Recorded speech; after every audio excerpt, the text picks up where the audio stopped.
Royals baseball comes to you from PNC Park in downtown Pittsburgh, where the Royals began their last road trip of the season with a loss, a walk-off loss to the Pirates. Hi, everyone. Welcome back to the ballpark with Rex Hudler. I'm Ryan Lefevre, and it's been a lot of fun watching this young team grow, and as they're learning to win games, and as we look back at all the different chapters of the championship Royals, number one, they had a home field advantage, and this young team is starting to gain that. Heck, it was so fun to watch them the last couple homestands attacking the game. From the mound to the hitting, all of it. Defensively, we saw the three areas you got to win championships to be consistent in. The hitting was there, the defense, and I'm telling you, the crowd was into it. Really nice action. How about the Grand Slam walk-off? That was one for the ages for this season, that's for sure. But the road's a different story. Got to learn how to win or at least play 500 on the road. So what do you got to do? Eliminate your mistakes. A couple of mistakes that we don't see at home are going to have to be remedied in order for them to get that back. And of course, when your starting pitcher has a good night, that helps. Eric Skoglund goes to the mound tonight against one of the best young pitchers in the National League, Jameson Tyonne.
Kansas City is brought to you by the Missouri Lottery.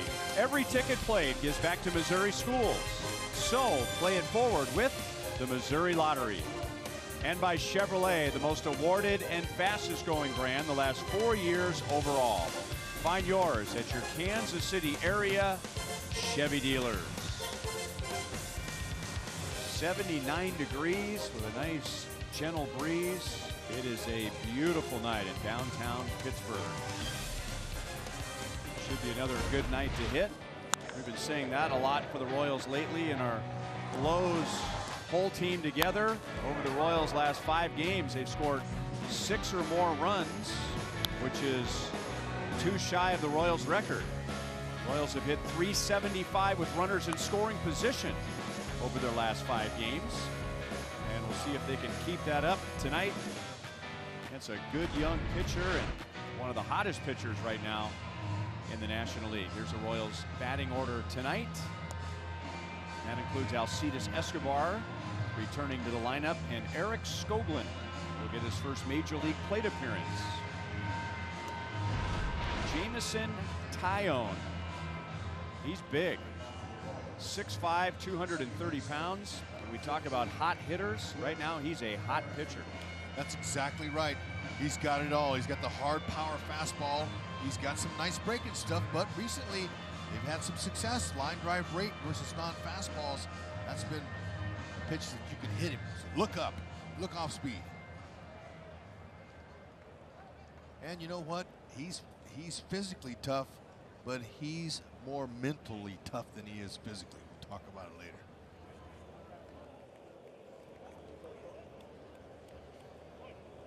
Whit Merrifield was 1 for 5 with a run scored last night. He has the second most hits in the American League. Takes a fastball for a strike at 94 miles an hour. Whit has 175 hits, one behind J.D. Martinez. 1-1. He is 8th in the league with that .301 batting average and leads the league with 36 stolen bases. Grounds it up the middle, and that's Mercer. One away. Defensively, the Pittsburgh Pirates, Jordan Luplow in right field is making his 24th start in 2 years as a Pirate. He looks good for the future. He's a young former Fresno State Bulldog. He's a pretty good player. Cervelli, catcher, veteran guy. He's been there for a long time. 625th start with 2 teams, Yankees and the Pirates.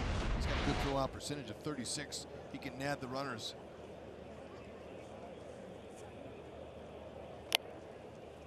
Mondesi takes a whack at a first pitch fastball.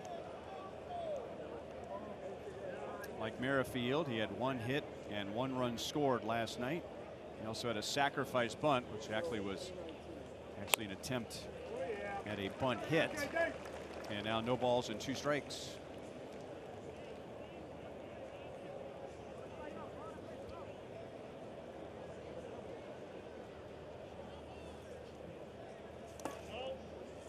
Laid off a breaking ball. 1 ball, 2 strikes. And with Mondesi swinging at the first 2 pitches in the strike zone, here's our Toyota League leaders. And that's what Mondesi does. Pitches in the strike zone. He has the 3rd highest swing percentage. So there are no free strikes against Adalberto Mondesi. That is not Joe Mauer standing at the plate. No.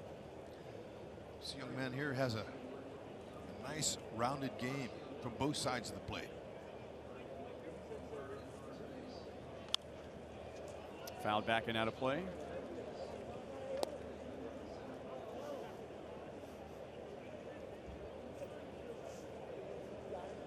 This is Mondesi's 12th consecutive start.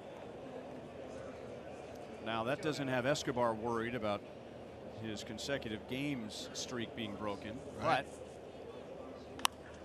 But Ed Yost has been very careful about playing him every day. Not as careful now, and Luplow wasn't able to catch up to that foul ball.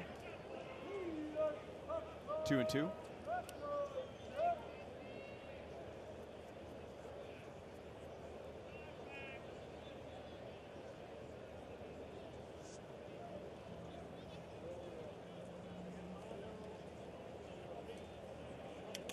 Just found out some late lineup changes for the Royals. There's Jorge Bonifacio. He will be batting 4th, not Salvador Perez. Maybreeze Valoria will be back at the plate. Breaking ball is taken for a strike, and there are 2 down in the top of the 1st inning.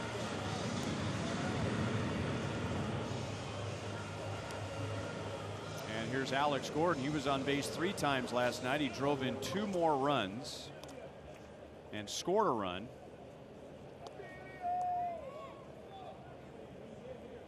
So Alex has 12 RBIs in his last 11 games. and 16 driven in his last 18 games. Tyonne's in with a strike, 0-1. It's dangerous right now. When he's loosened up like this, he's confident, he's playing the game free. 0-2. That means his mind's clear. He's back to competing. I think some of the youth on the ball club has rubbed off on him. He said, hey, look, I can play with you young guys. And being in the top of the order helps a lot. 1-2.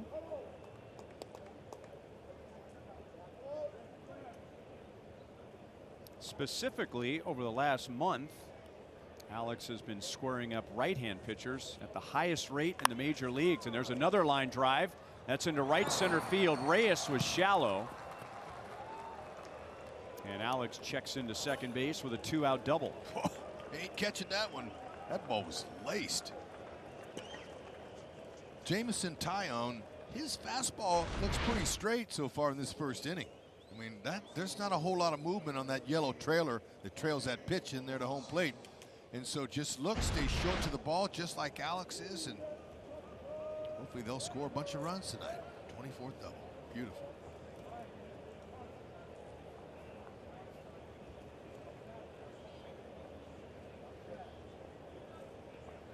If you want an ace, this is him. He's got a bunch of pitches.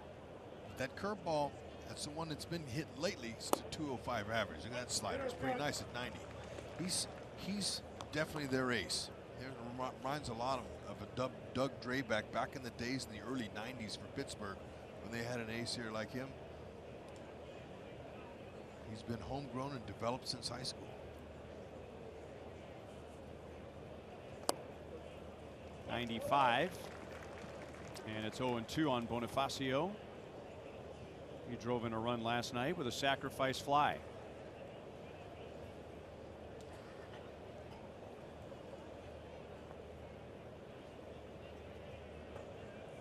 There goes Gordon to third. And a strikeout.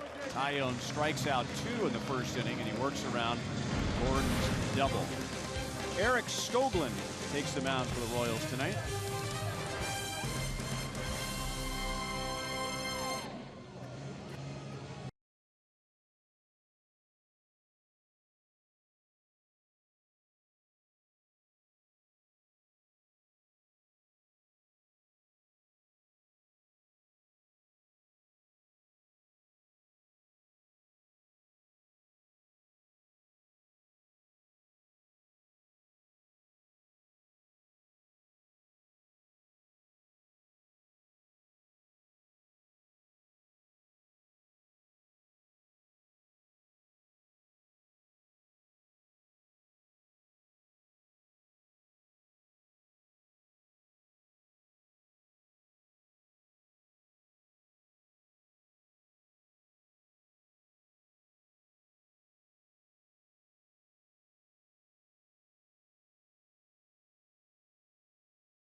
Lined up with left-hander Eric Skoglund on the mound. So Reyes leading off, Cervelli batting 4th, Osuna hitting 6th, Harrison 7th, Mercer 8th.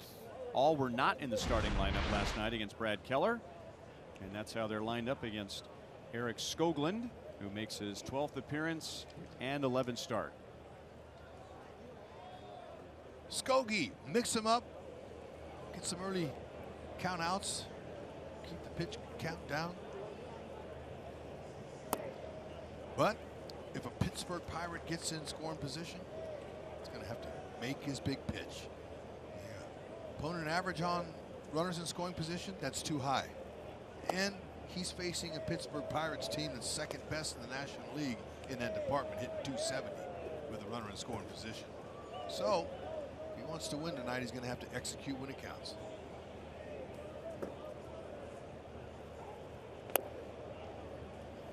He is missing down. That's a good thing, but too low for Reyes. And the Pirates' #1 position in the batting order last night was very productive. 5 plate appearances, and they reached all 5 times, scored 3 times, and drove in 2. And that was Adam Frazier, who had the first 3 plate appearances. Then he came out after he fouled a ball off of his knee, and then Reyes came on and had 2 hits and 2 runs scored. Skoglund comes back from 3-0 and ends up getting a fly ball to right field to get Reyes. Fourth around the horn, Royals defense. Brian Goodwin continues to impress in center field with his plays, taking good roots to the ball, and has a nice strong arm. And Alberto Mondesi, like you said, Rhino, 12th straight game in a row. Starting to show the brass that he can stay healthy, stay out there, and be productive. That's his key. And Valoria, he'll take a start. Yeah, about 3 minutes ago, we thought Salvador Perez was going to start behind the plate. And that's good for Melba's. Valoria, whenever they come up to you and say, hey, you're in, that's perfect. Takes the anxiety away. Didn't have to go through the meeting, you know, probably. Even though he's young, he might just tag along in the meetings with Salvi anyway. Got to learn. Bunted fouled. It's 0-2 on Starling Marte.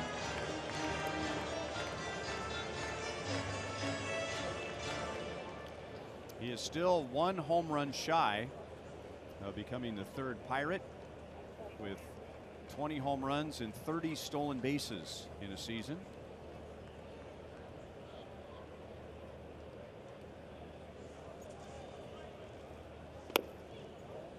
One ball, 2 strikes. I hope he gets that home run against Milwaukee. They're the next team in. So there's Salvi in a hooded sweatshirt. And if we find out why he was scratched, we will pass it along. A lot of those last night. Dribblers to the left side. Escobar could have made that play. I don't know if he would have gotten Marte, who can really run. But it looked like Esky knew it was a do or die play. Yeah, you know, that ball rolling that hard, and Esky, he knows he's a big league shortstop and a world champion Gold Glover.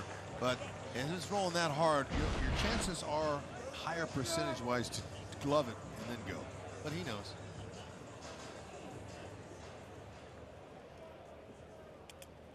Guy that runs like that can be hard to throw out. Josh Bell had 2 hits and a walk last night and an RBI.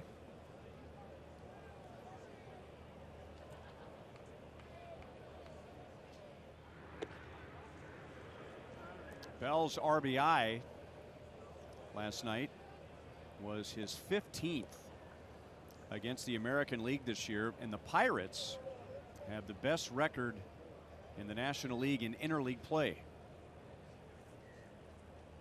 They have had little trouble with the American League Central this year. They are 12-5 against the American League Central. Only the Red Sox have a better interleague record this year. Boston is 15-4. StatCast AI, powered by AWS.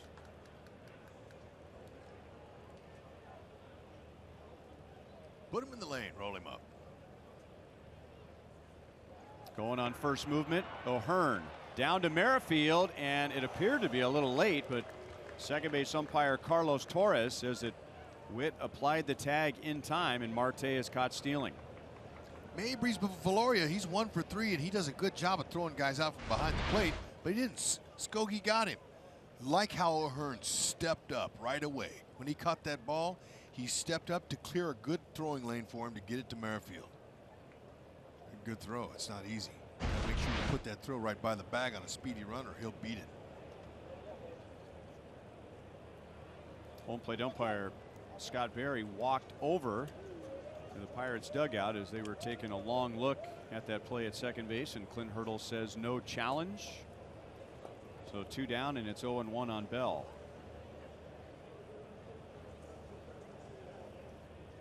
Big high leg kick, so Skoglund's winding up and Bell is winding up at the same time. 0-2.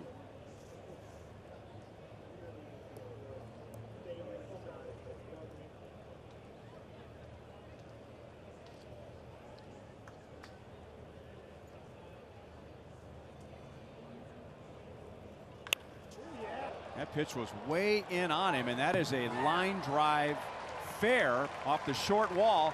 Bell to second, and Merrifield missed on the tag, and then Bell was able to get back to second base. That was a tough play for Witt. He had to go in one direction to get to the ball, and then in another direction to try and get Bell. Man, Bell had to earn that 30th double, and it was a ringing double. Almost left the yard. Thought it might hook foul. Alex Gordon, he was on it in a heartbeat. Pulled his hands in, but Alex was all over it. Had plenty of time to throw him out. Hit high on the wall there, bounced right to him. Little glove tap. Great slide by Bell. He earned it. That's a tough commitment by Witt. You want to get in front of the base, but you know, he slid past the bag and got the back end of it. He earned it. Makes that pickoff more important. This is Francisco Cervelli. Speaking of catchers who were scratched, Cervelli was in the lineup last night and then was scratched late because of flu-like symptoms. He was on deck when Jacob Stallings won the game in the bottom of the 9th inning last night. He is working on a career season.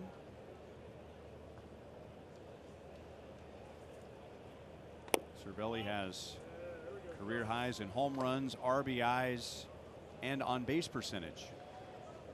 And he's a solid catcher. Good arm.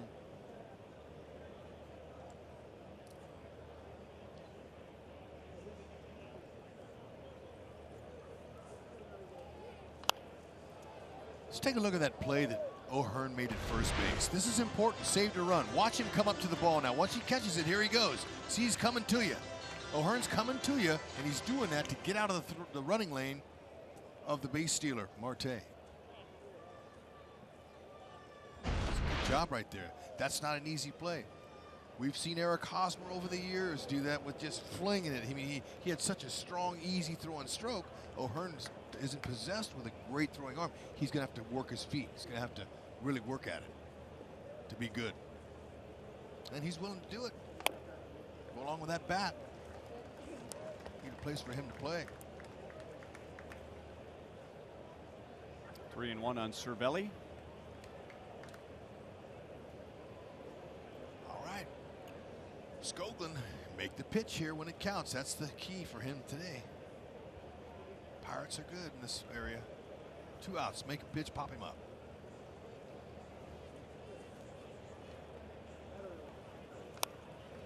Fouled a 3-1 fastball and had a pretty good swing at it.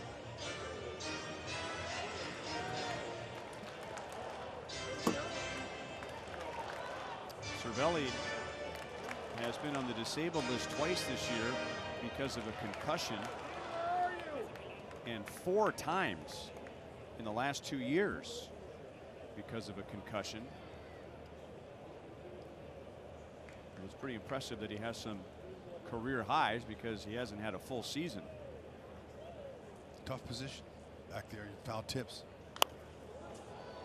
It's a good try to get the pop up. But I'll give you 2 guesses who Cervelli's heroes are. Players, position players who are his heroes. You'll guess them. They're pretty easy. Ivan Rodriguez. Close. Next Hall of Famer up that's still active. Hall of Famer that's still active? Yeah. Soon to be Hall of Famer. Oh, Yadier Molina? Right. Okay. And number 2? Salvi? Love Salvi. Really? Yeah, he told me that yesterday. There's the pop up. Work it, Skogie. Inning over. So, Pirates are 0 for 1 with a runner in scoring position against Skoglund.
Second inning.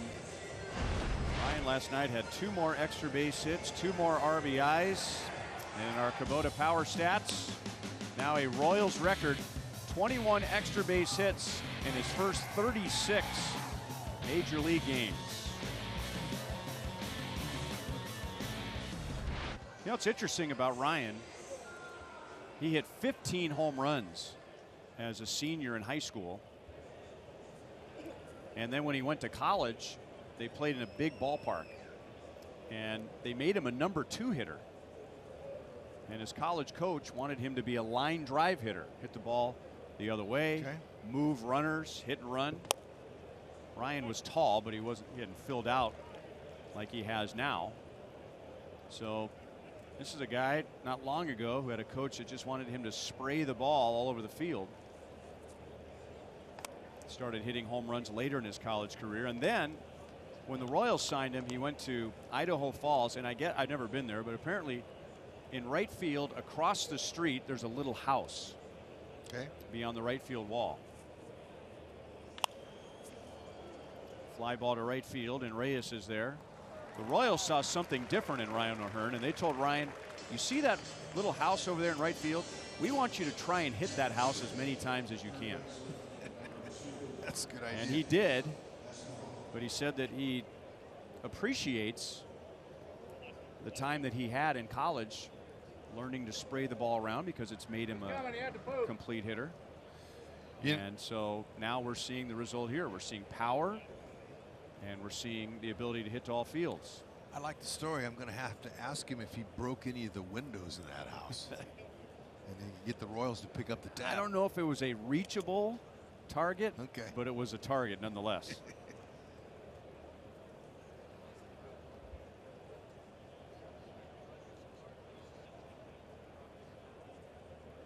Here's Escobar, and a fastball's in for a strike.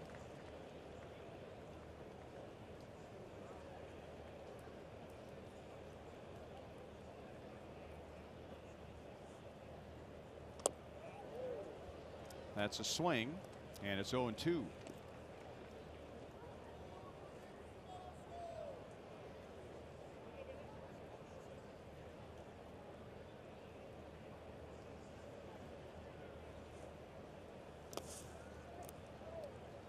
One ball, 2 strikes. Esky's finishing strong. He hit just 199 before the All-Star break and just under 270 in the second half.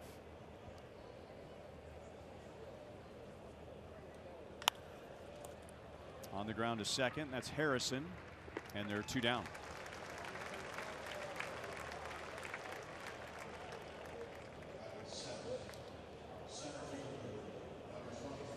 As you enjoy a Miller Lite, look forward to the whole true moment later in tonight's game.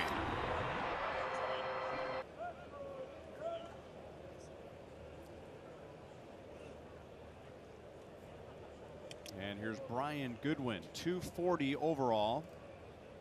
You can add 41 points to his average since joining the Royals. There's a breaking ball in for a strike. Brian was 1 for 4 last night.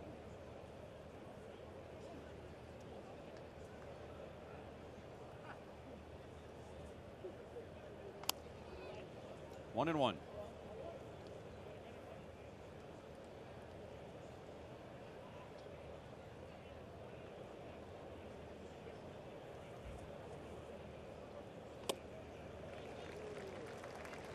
Fastball isn't necessarily lighting up the radar gun, at least by today's standards, 94, 95, but it has some late life to it because we've seen some swings like that fastball's 97, 98, or 99.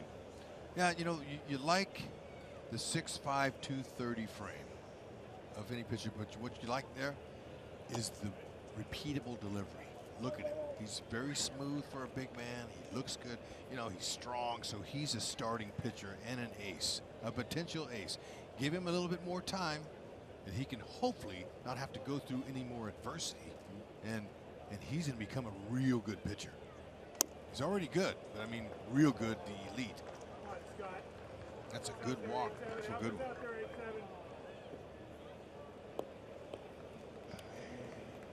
He has a heck of a run going right now. He has 19 consecutive starts, allowing 3 earned runs or fewer.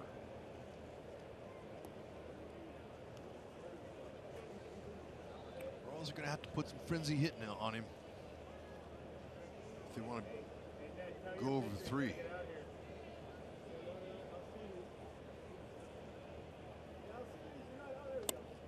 Up and away to Mabry's Valoria.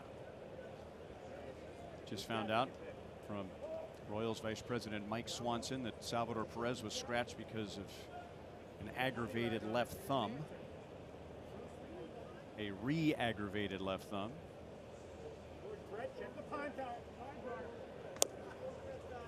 One ball, one strike on Valoria. So he'll spend some time getting to know Heath Fillmyer and Jorge Lopez a little better, talk some pitching, watch Eric Skoglund. Just not a better seat in the house for him and those young pitchers. 2-1. And that's where a lot of the game is learned. Right in there, talking, and when you're talking to a catcher and a hitter, pitchers, hitters, that's when you learn the most. When you sit together as pitchers, you talk pitching, but you don't have a hitter in there saying, no, this is what I'm looking for here. It really helps when you mix in a hitter. And in Salvi's case, the leading catcher. Runner going, and it's fouled back to the screen. In a way, it reminds me of a story I told before. The late Don Baylor was a hitting coach for the Braves. And he and Greg Maddux used to stand together in the dugout on the days that Maddux wasn't pitching, and Don Baylor said Greg Maddux would make a great hitting coach someday. And the reporter corrected him, said, "You mean pitching coach, right?" He said, "No, hitting coach. He reads hitters better than I do."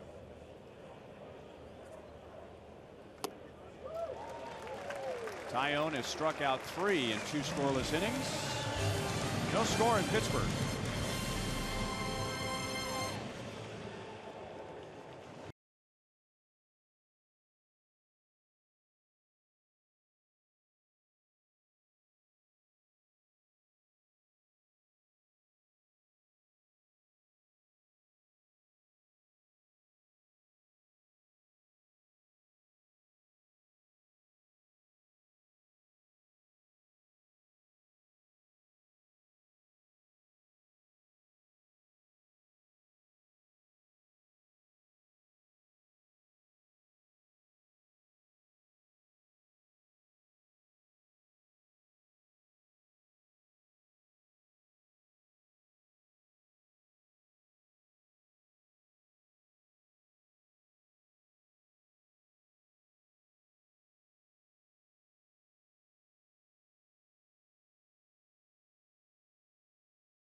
Park here in Pittsburgh. Fans cheer on everyone's favorite Gold Glover, Alex Gordon, in his reserved fan section. Tickets are just $35 and include your seat in left field, a Gordo Big Head, and a premium Gordo Nation shirt. Don't miss the last Gordo Nation of the season on Thursday, September 27th versus the Cleveland Indians. Get your tickets now at royals.com/theme tickets. You can wear a t-shirt like that too. It's nice. T-shirt alone's worth $35.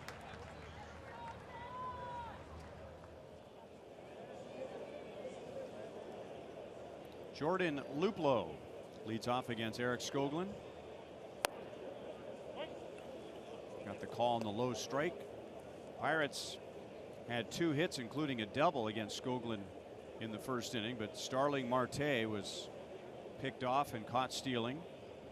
And then Josh Bell was stranded at second after his double.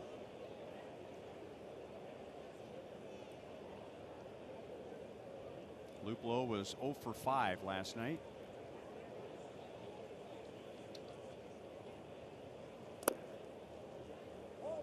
One and one.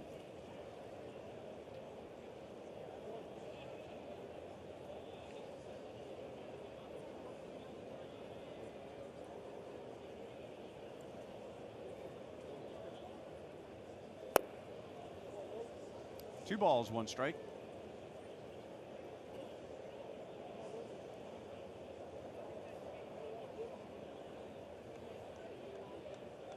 Luplow, Osuna, and Harrison. 2 balls, 2 strikes. This is Skoglund's 3rd career interleague game. Last year he pitched a game at San Diego and then at home against Arizona.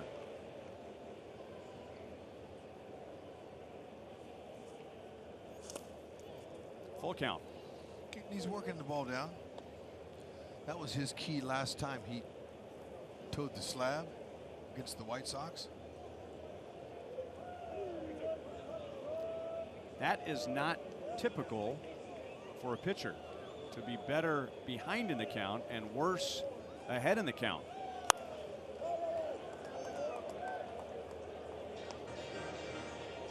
He probably wants to work on that opponent's batting average when he's ahead, but the top line shows you that he still has the stuff that when he is behind in the count, he has the ability to make a quality pitch. Another foul ball. Most statistics in baseball, they speak volumes, and there's a reason why lots of time, but then sometimes there's not, or you can't figure it out. But that's a good way to put it, partner.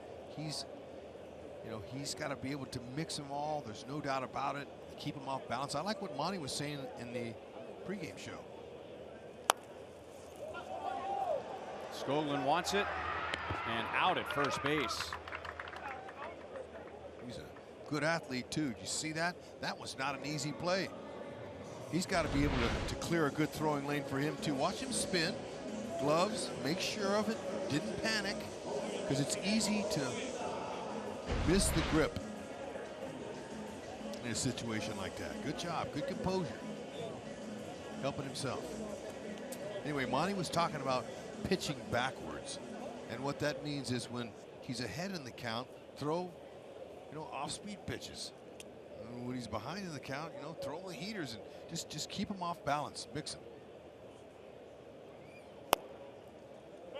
But the changeup's going to be a real good pitch for him as he continues to develop that pitch. Opponent's only hitting 206 off of it.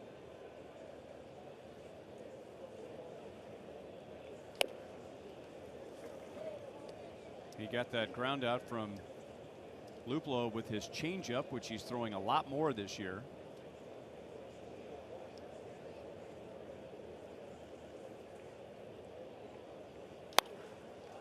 I asked Cal Eldred about those numbers before his last start. First thing that Cal came up with is the old story. Pitching coach talking to a young pitcher. Stay in the strike zone. Stay in attack mode. So Cal believes that he is throwing more strikes when he's behind in the count. There's a liner to Goodwin. That's probably the best teacher for a young pitcher, is that when they're behind in the count, 1-0, 2-0, 2-1, 3-1, and they throw a strike and they still get an out, as opposed to nibbling around the strike zone and, as they say, too fine, trying to make a perfect pitch. Some guys have the ability to throw a strike and get a good chunk of the plate when they're behind in the count. That's right. Stay convicted with your pitches. There they are. He's got a bunch of them. He might, you know, as he goes on and continues to develop, he might eliminate 1 or 2 of those and just stay with the basic 3.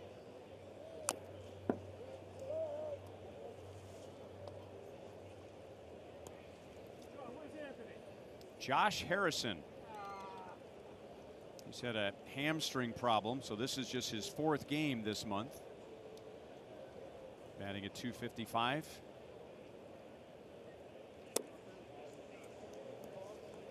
One ball and 1 strike. Solid big leaguer. Strong character. Good family background. Young man.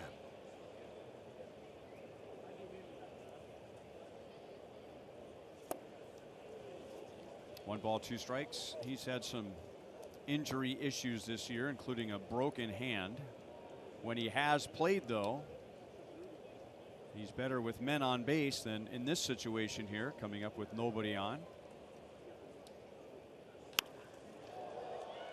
He lines it to left field. Alex got turned all the way around, and that play was not as easy as Alex made it look. And that helps Skoglund to a 1-2-3 second.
To the batter's box looking for a hit, perhaps following in the footsteps of Brad Keller. Joel Goldberg down by the Royals dugout, and all of his teammates have said that if you have money on one guy to go deep, it will be this one, Eric Skoglund. They say that he has shown some power hitting it to the bullpen in batting practice at Kauffman Stadium. And while the focus, guys, is certainly on, look at that cut. The focus certainly is on pitching. Don't fool yourself. They all want to hit. Brad Keller, 1 for 3 last night, said maybe if the timing works, I can get another at bat in Cincinnati. Only one Royal pitcher has ever homered Zach Greinke in 2005. He looks like Sean Green. Remember him when Sean Green first came up with the Blue Jays? Yeah. Tall, lanky. Dodgers. Blue Jays. When he first came up. Oh, ended up with the Dodgers. Yeah, Well, I'm talking about when he first came up, and he was just a bag of bones. And exactly. Skoglund, that was a nice, fluid swing. You can see what his teammates were thinking about.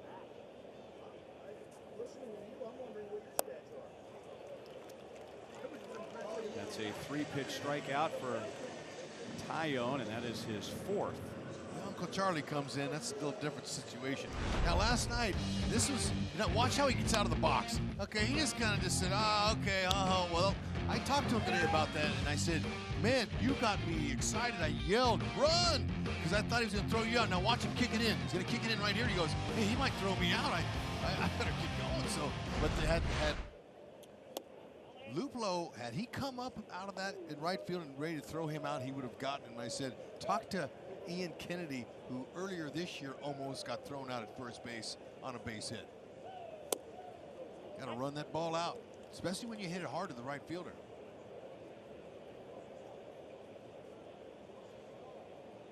But congratulations.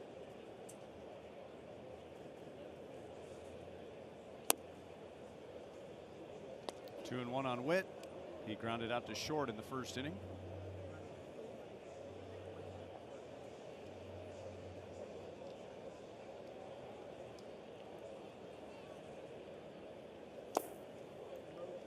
Three balls, one strike.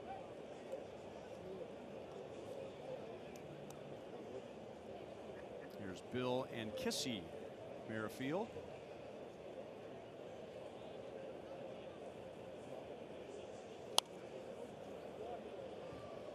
Three and two.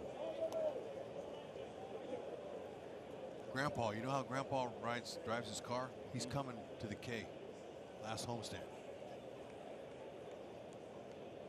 I asked Witt, where's Grandpa? Hard to get a fastball by him. He did just there.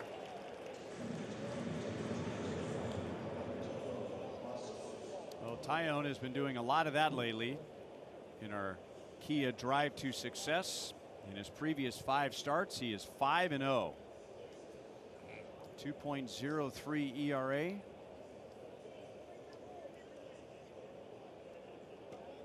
And only 6 walks in his last 5 starts. Similar to last night's starter, Joe Musgrove, who doesn't walk anybody.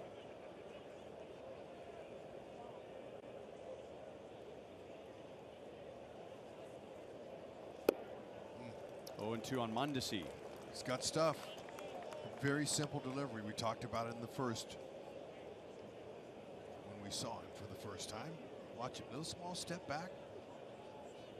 They split over the rubber. Here it comes.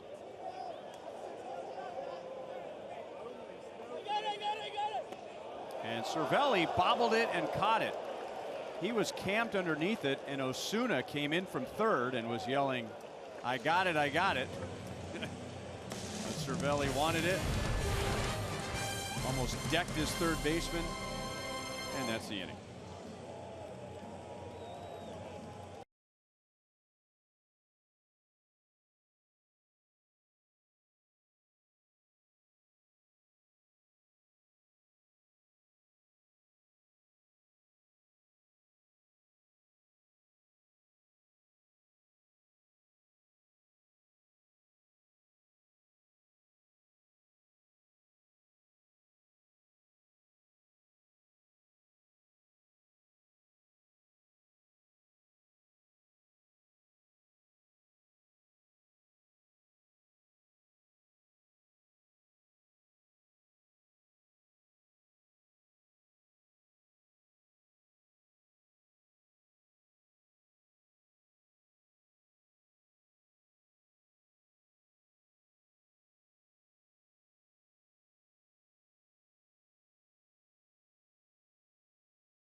Refreshing saves from Price Chopper and Aquafina. Sign up at mypricechopper.com/saves to save on Aquafina when the Royals get a save. Jordy Mercer, Pirates shortstop and number 8 hitter, will lead off.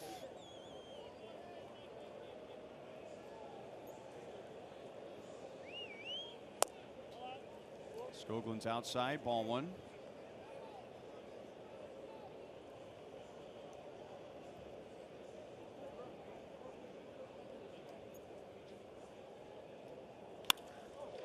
Right to Mondesi, and Mercer thought he was out, so he didn't come out of the box hard, and Mondesi had plenty of time to throw him out. And the home crowd is letting Mercer have it.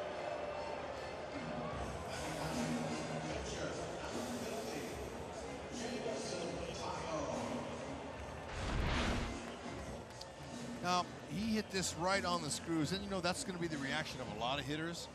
A big league shortstop catches that ball 10 out of 10 times usually, so I'm going to cut him some slack.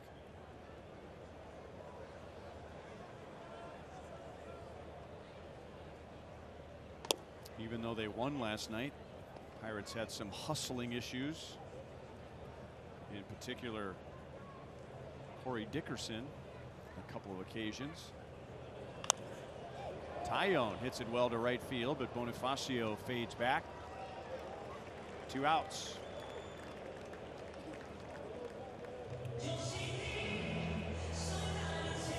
Some hard hit outs in the last couple of innings, but the important thing is they are outs. Now Skoglund begins his second time through with Pablo Reyes. He flied out to right in the first inning.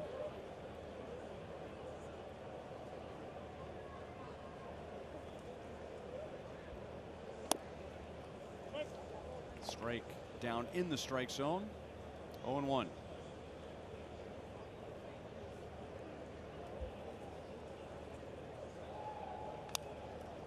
And now it's 0-2. Another area where Skoglund has improved from last year is with 2 outs. Boy, the league hit .467 against him last year with 2 outs, and he's cleaned that up. You had a hard time finishing guys, getting out of the inning.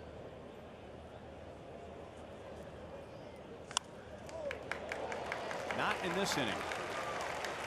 Good looking swing by Reyes on a breaking ball that was pouring in on him and trying to pull it. Instead of trying to pull it, he went into center field. Yeah, he's got good hands, good hand-eye coordination. He's a nice player, staying in the middle of the field there. You see the load. We talked about it last night when he got in late after the injury.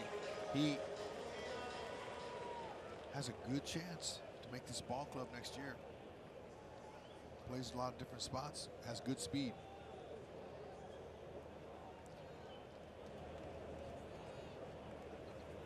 Starling Marte, first to throw to first base.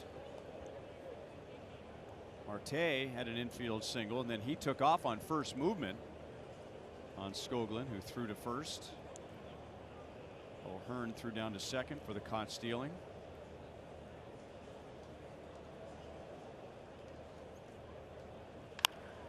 That's well hit into right center field, but Bonifacio was playing that way.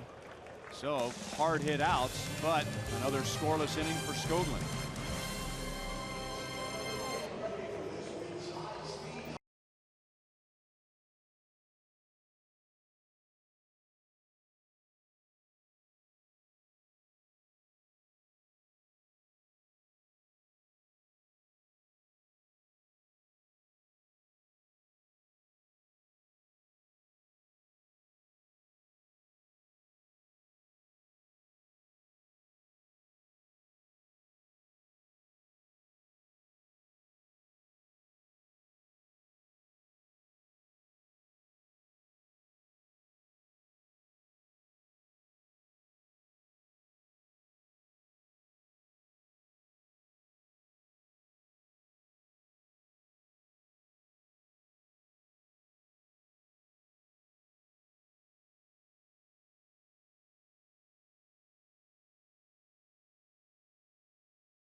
of us are pulling for the Rockies. Former Royal Bud Black in his second year in Colorado. They were the wild card, one of the wild card teams last year, but they took a hit in our University of Kansas Health System injury report update.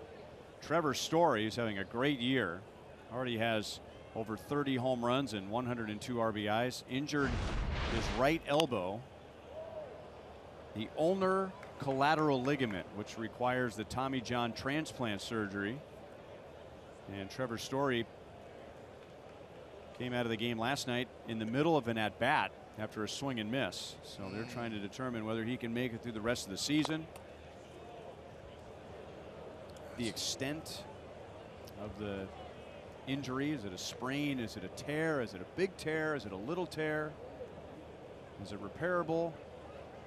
But tough to lose. UCL.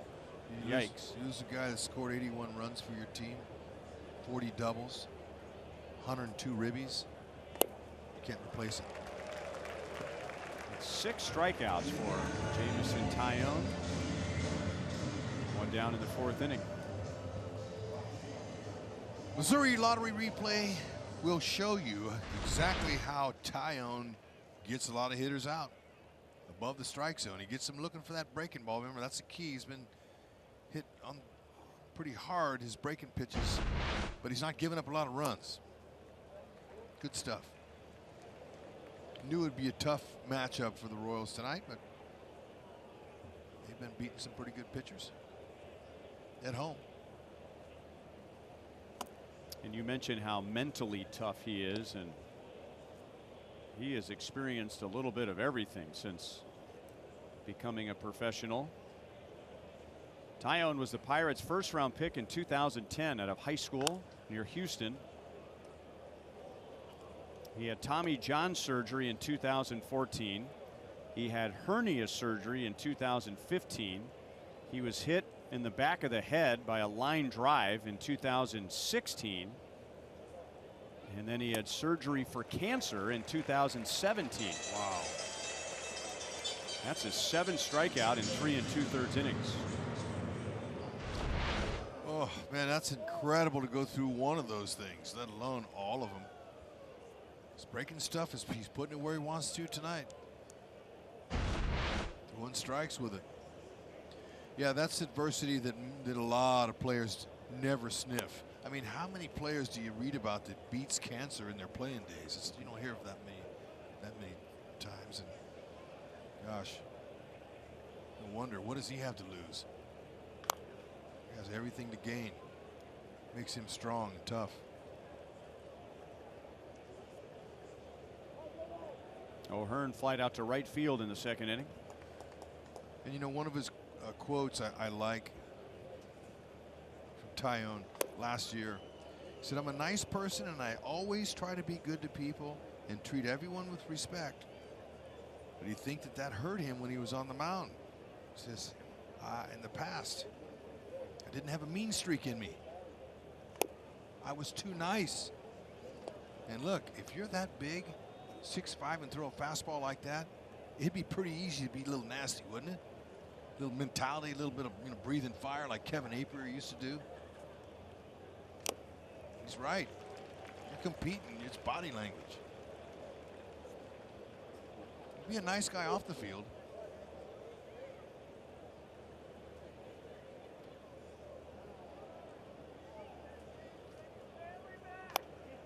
Got him with a fastball away. Tyonne strikes out the side, and that gives him 8 in 4 innings.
Appreciation Night, Saturday, September 29th, for a night filled with fun activities and giveaways, including a fireworks spectacular presented by Popsicle and Price Chopper.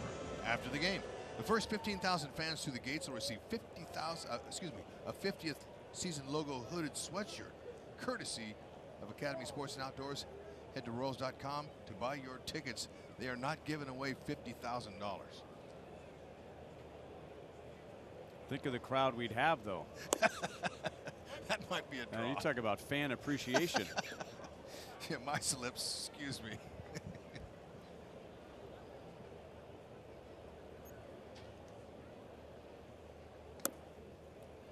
1-1 on Josh Bell, who doubled off the left field wall in the first inning. It was almost thrown out by Alex Gordon.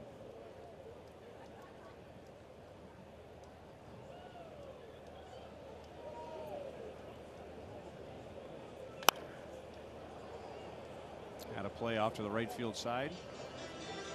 Skoglund has given up 3 hits in 3 scoreless innings, but there have been 1, 2, 3, 4, 5 hard hit outs. So he's been rewarded tonight by throwing strikes. Has had some good fortune with the Pirates hitting it into his defense.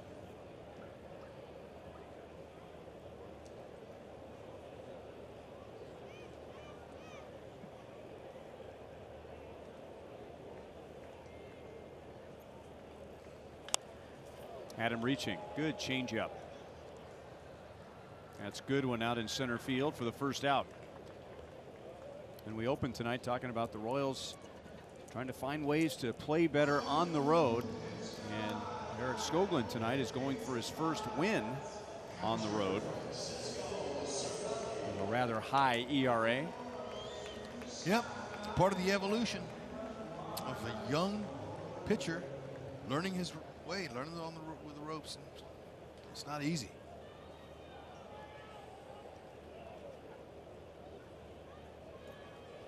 Francisco Cervelli, whose walk-up song was "That's Amore." Francisco Cervelli. He's Venezuelan. I know. But he's played on Team Italy. How about it? His father was born in Italy, but they moved to Venezuela when There you Francisco was 5 years old. So Francisco was born in Italy. The Venezuelan economy was very strong. Bonifacio makes a play, but as Francisco says, his dad still cries for the Italian soccer team. It's awesome. They're passionate folks. He's had a nice career in his 11th season.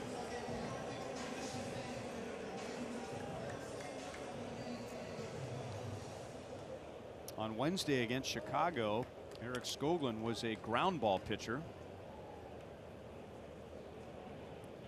And tonight he's been a fly ball pitcher. And you know, it looks to me like with his repertoire and the pitches that he throws, you know, and the way he mixes them, he could be that way his entire career. Who knows?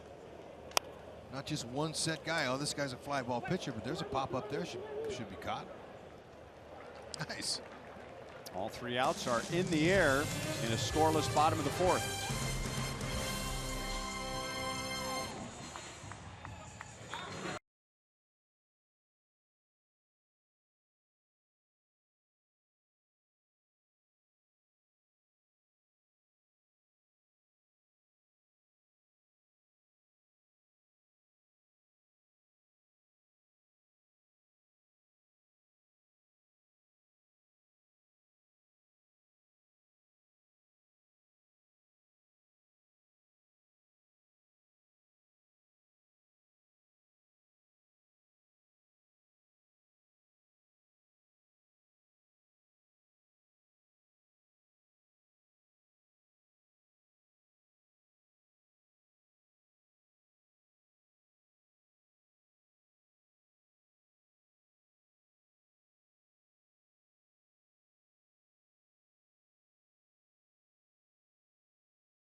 brought to you by T-Mobile.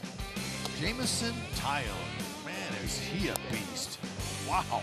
I mean, he's just mowing down the Royals. He's punched out 6 of the last 7 with all of his pitches. Very smooth delivery, but here it comes. He's got some good whoopsie-doo. It's working tonight. So far. Cut on a miss by Escobar, who's been able to put the ball in play against Tyonne with a ground ball to second base.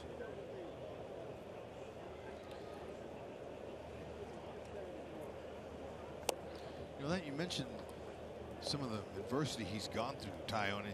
That one ball that was hit off of his head last year was at 106, like right off the back of his head, and it went to the left fielder. And he stayed in the game. I think he pitched another 6 innings Unbelievable. after that. I mean, you know, that's incredible. They thought he was in big trouble. Shook it right off. That was off the bat of Hernan Perez. Oof. Back to the middle. Mercer throws out Escobar. 1 out in the 5th.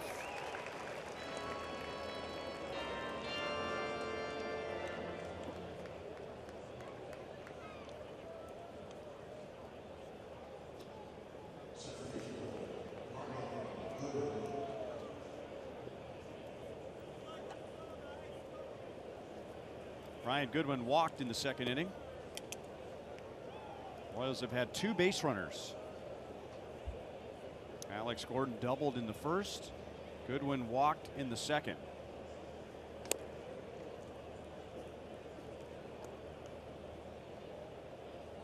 Tyonne has set down the last 8 with 6 strikeouts. And he has great control and command of his breaking ball tonight.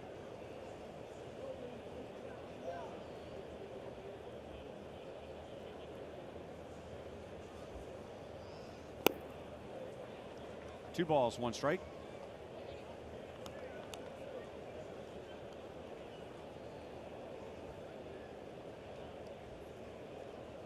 '96 is no walk in the park, but he's gotten some outs with 94 tonight. Goodwin gets a line drive over Harrison, and he's on for a second time tonight.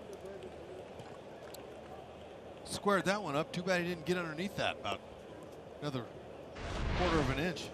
Ball would have left the yard. Ooh, nice swing. The reason it didn't is he squared it up. Got a little top half of the ball.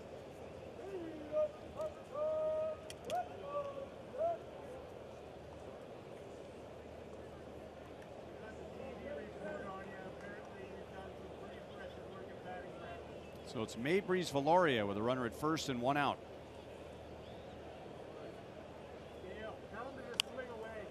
Tied him up with a fastball in. Valoria struck out on a fastball in the second inning.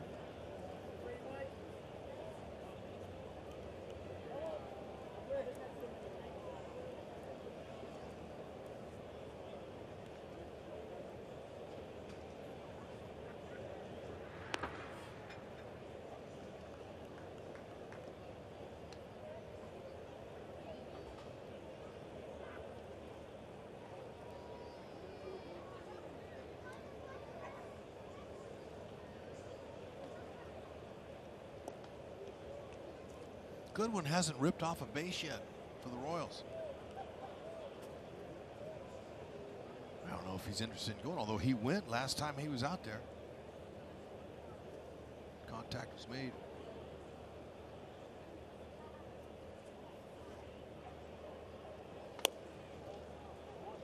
One ball, 1 strike. The Steelers have been successful 12 of 14 times against Tyonne this year.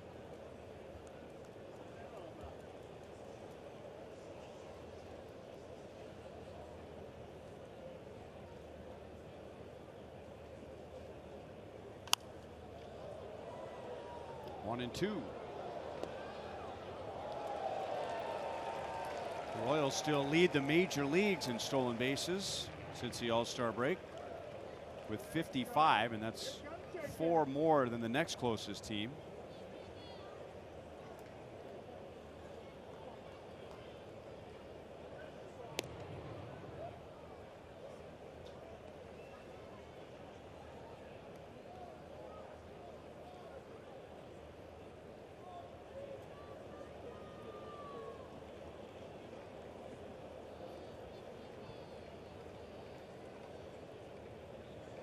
Osuna's not running, and Valoria takes a called third strike. 9 strikeouts in 4 2/3 innings.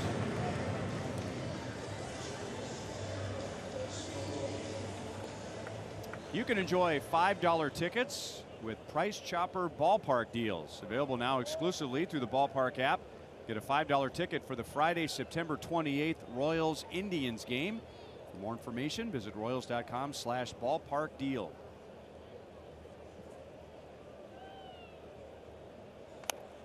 Outside to Skoglund.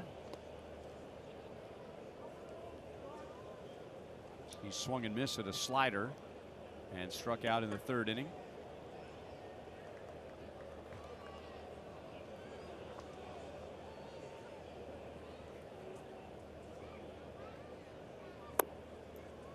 Two and 0.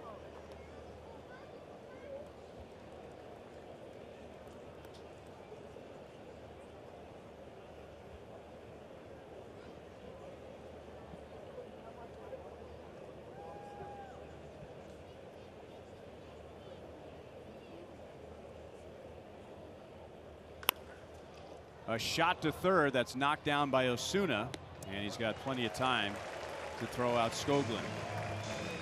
4.5 played in Pittsburgh. Good pitching, no score.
Is brought to you by Dodge.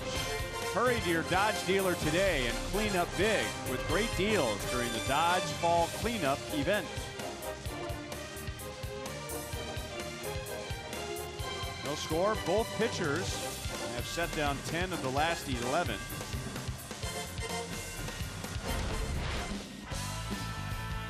Eric Skoglund has been a fly ball pitcher so far tonight with 8 flyouts. On Wednesday against Chicago, he had 9 groundouts. Yep, whole key is to keep him off balance. You can see they're not getting good swings on him. That's nice. Heck, he's executing his pitches and doing what he needs to do. And the only thing missing is some offensive support. But when you're facing a beast like Tyonne, it's going to be tough.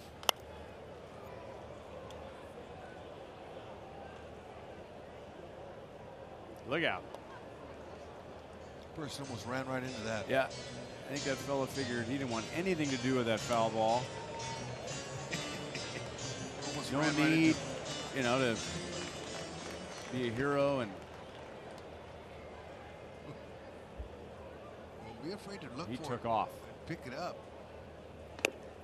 1 ball, 1 strike on Osuna. He lined to center field in the 2nd inning.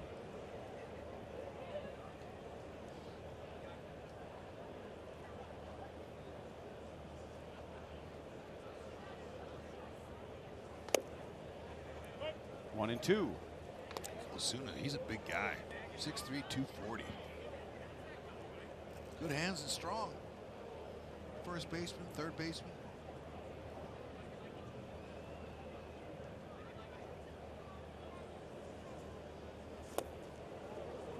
And that is Skoglund's first strikeout, so he's set down 11 of the last 12.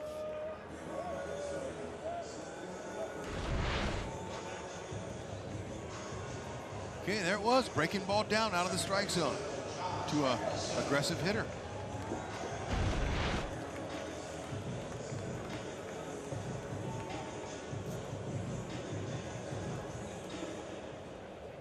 That'll bring up Harrison. He'd lined out his first time.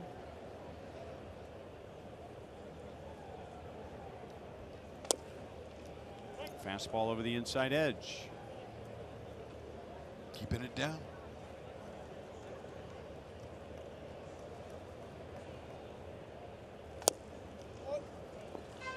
Change up away. He's throwing a lot of good change ups tonight.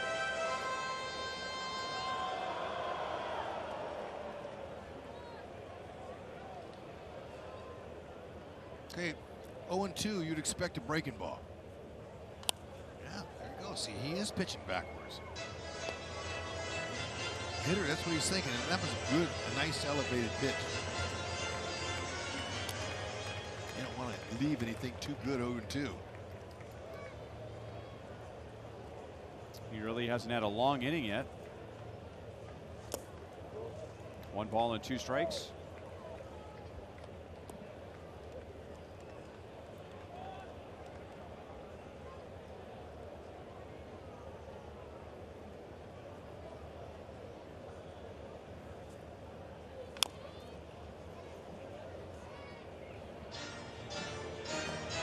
Harrison goes hobbling out of the batter's box, fighting a hamstring injury, and this is just the 4th time he's played this month. He was injured very early in the season, hit by a pitch in April. Escobar reaches and throws, and a scoop by O'Hearn for the 2nd out. Harrison broke his left hand back in April.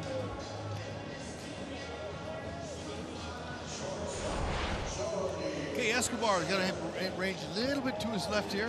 Just had to reach out. Ball kind of took a funny hop on him. He just kind of goosed it over there. O'Hearn with a short hop pick. Nice job. Make the plays you're supposed to.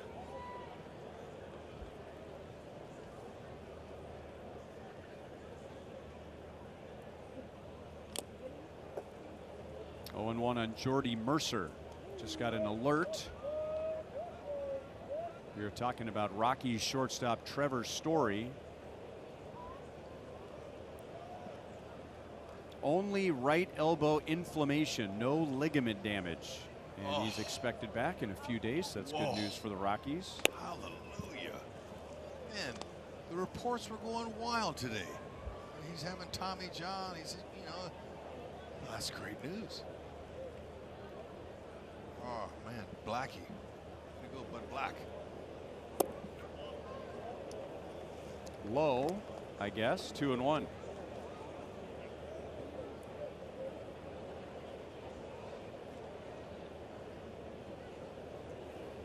Scott Berry is the home plate umpire tonight.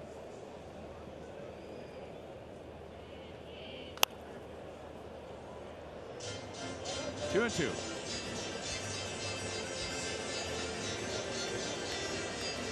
Skoglund's working on his 3rd 1-2-3 inning.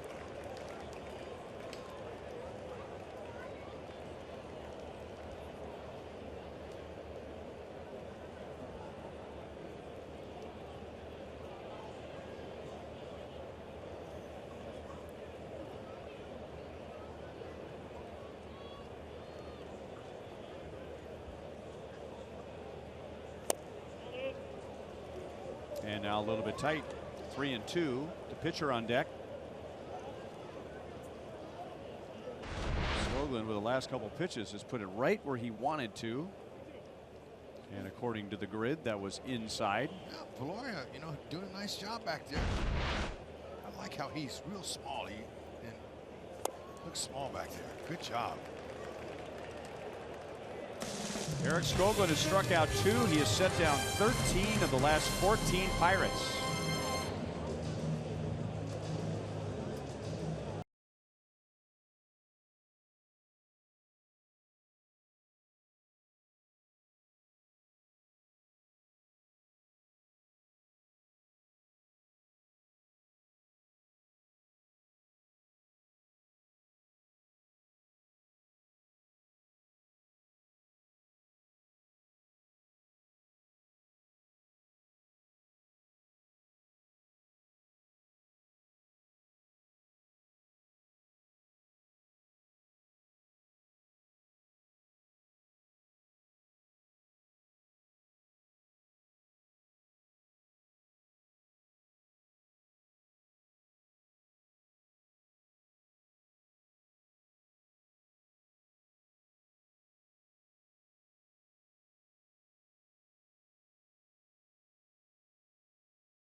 Not that Terry Bradshaw, but the Royals' Terry Bradshaw, who says that since he was 12 years old, people have been asking him about the name, and he was not named after the Steelers quarterback, but for a long time he has received memorabilia and fan mail asking for autographs, and he said he always sends it back with a note explaining that they have the wrong Terry Bradshaw. He said when he was playing for the Cardinals for the couple of years, he came here to play, was staying at the hotel, needed a shipment of contacts delivered to him. They came to the hotel, they got brought up with all kinds of notes from people there saying, thank you so much, thank you for the Super Bowls, we are huge fans.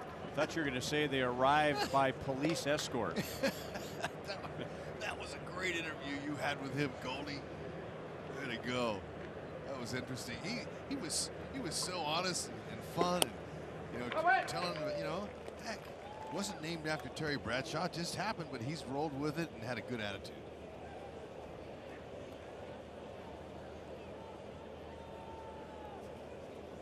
One and one on Witt in our Sonic Slam inning.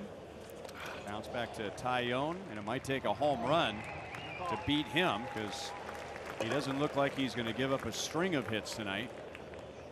So following Eric Skoglund, Tyonne's had a nice run. He's retired 11 of the last 12. Jennifer Watkins from Kearney is our contestant. If the Royals hit a home run out of the park in this inning, Jennifer wins $500. If the Royals hit a grand slam out of the park, Jennifer wins $25 grand from Sonic and the Royals.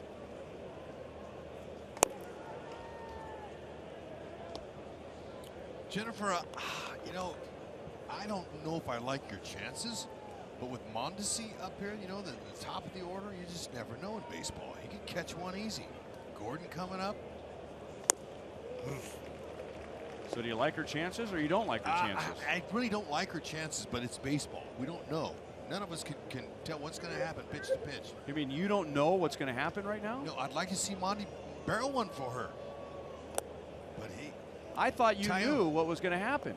No. 7 years we've been working together now, and you don't know what's going to happen? I am just hoping for her. What a disappointment. What is it, $500? How much is it? She can get some cake. Oh, he's too tough. He is throwing what he wants, when he wants, and where he wants. It's like in the backyard wiffle ball game.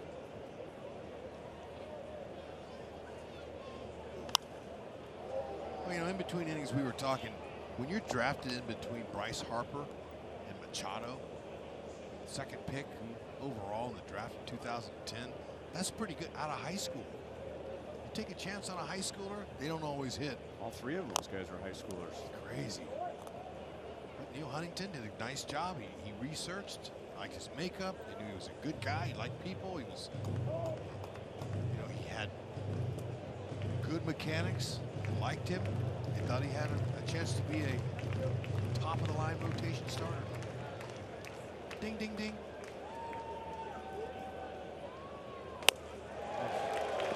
He has tied his career high with 10 strikeouts.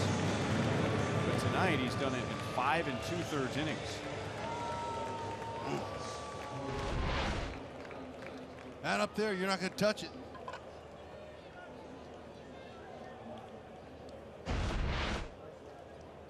It's the second time he has struck out 10 this year. He also got 10 Brewers. And those are the only 2 times he has struck out 10. He has gotten Alex with a strikeout. Alex has gotten him with a double. No runs, 5 hits tonight, which would be good for either pitcher, but that's both pitchers combined. The Royals have 2 hits. The Pirates have 3 hits. The Royals are batting with 2 down in the 6th inning. That's the best breaking ball to hit right there we've seen all night. Little backdoor curve.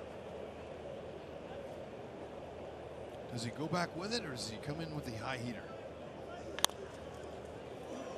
Bell missed, and now Tyonne heads up, comes over to cover. So it goes 4-1 from Harrison to Tyonne. And just like Skoglund, Tyonne has set down 13 of the last 14. Skoglund back to the mound, no score to the bottom of the 6th.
At PNC Park, and save the date for the Royals Annual Fan Fest on Friday, January 25th and Saturday the 26th of January. Presented by Commerce Bank. Take a break from the cold weather and enjoy autograph sessions, interactive games, and player interviews at the Kansas City Convention Center. Your tickets are just $5. For more information and to purchase tickets, visit royals.com/fanfest. We'll look for you. A nice collection of Royals fans. Yeah, I was going to say, plus they're sitting in the front row, look like over the dugout there, enjoying their ice cream. They can get on their phone. They don't have to worry about a line drive coming right at their face. I mean, how about the net? It's fantastic. Protect our fans. I remember just a few years ago it was, we were going, they got to do something. Mm-hmm.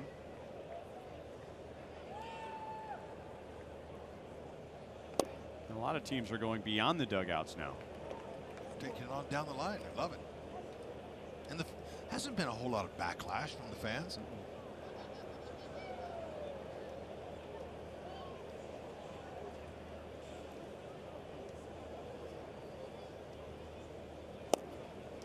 Well, the concern was having to look through the netting. And some fans who didn't recognize the danger would sit in the first row behind the dugout. But that guy in the pink shirt right there behind home plate, he doesn't mind the netting. And those are the best seats in the house. I mean, you're right behind home plate. And that netting has always been there. And I think fans now up the lines are seeing why people behind home plate don't complain about the netting. Especially, like you said, with everybody on their phones. And you get a line drive whistling in their direction. That one goes whistling by Escobar.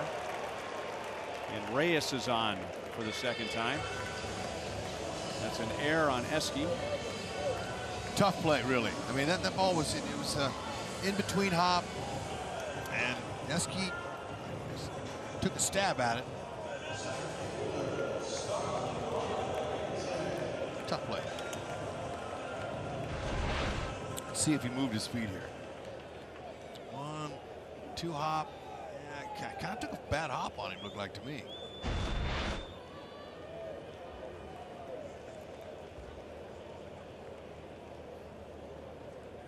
One on, one out to Starling Marte. That's the first base runner for the Pirates since the third. Here's our sprint trivia question. Name the last Pirates player to lead the National League in stolen bases.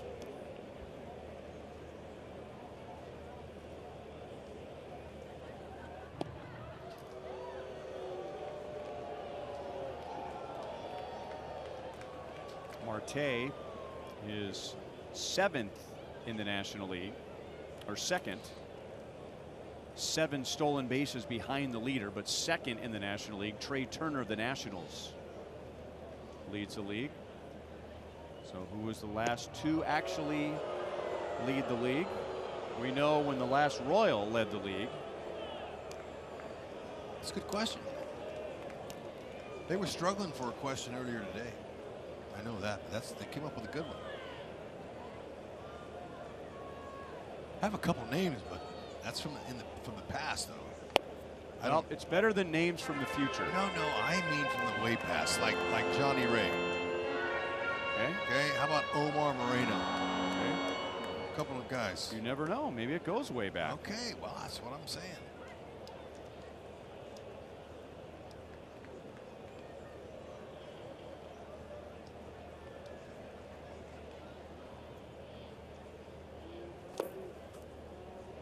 One and one on Marte.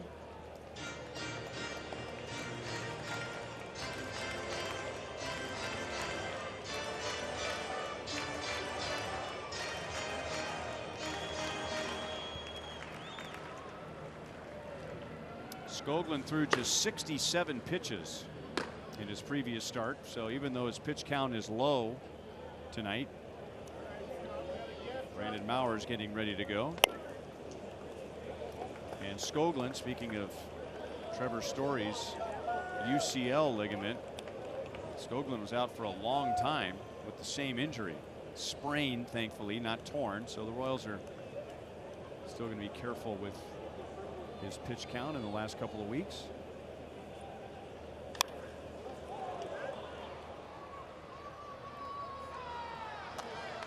Two down. Fly ball out. Work it. Skogie looking good. Skoglund. I'm going to call him Skoglund. That's his name. Yeah, but not Skogie. I'm sorry. I get caught up in that.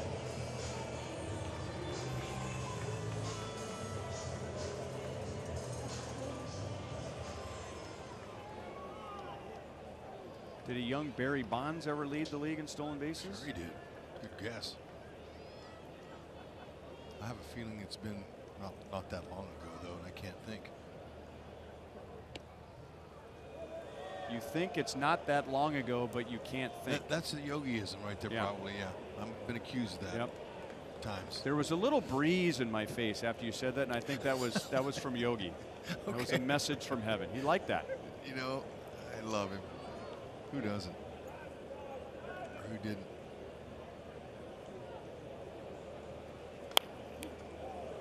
Big rip by Josh Bell. He swung so hard his hand came off the bat.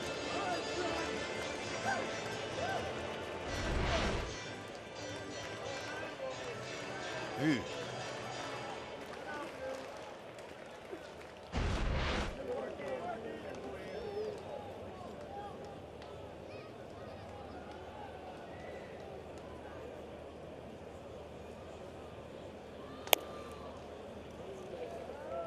Last night, Jose leaned. Was he fast? Chico leaned. Played for the Royals for a while? No? Yeah, I don't think so.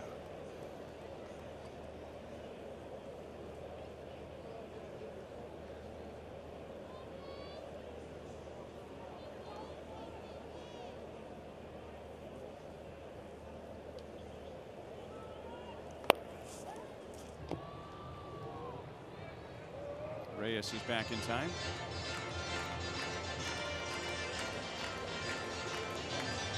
Well, you want to try one of these?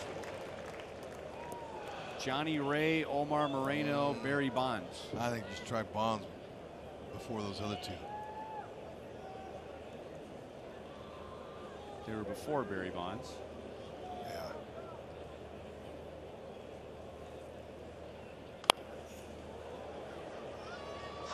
Nice grab. Fan in the second deck.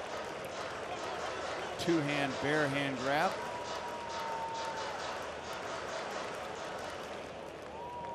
All right, Barry Bonds. Strike one.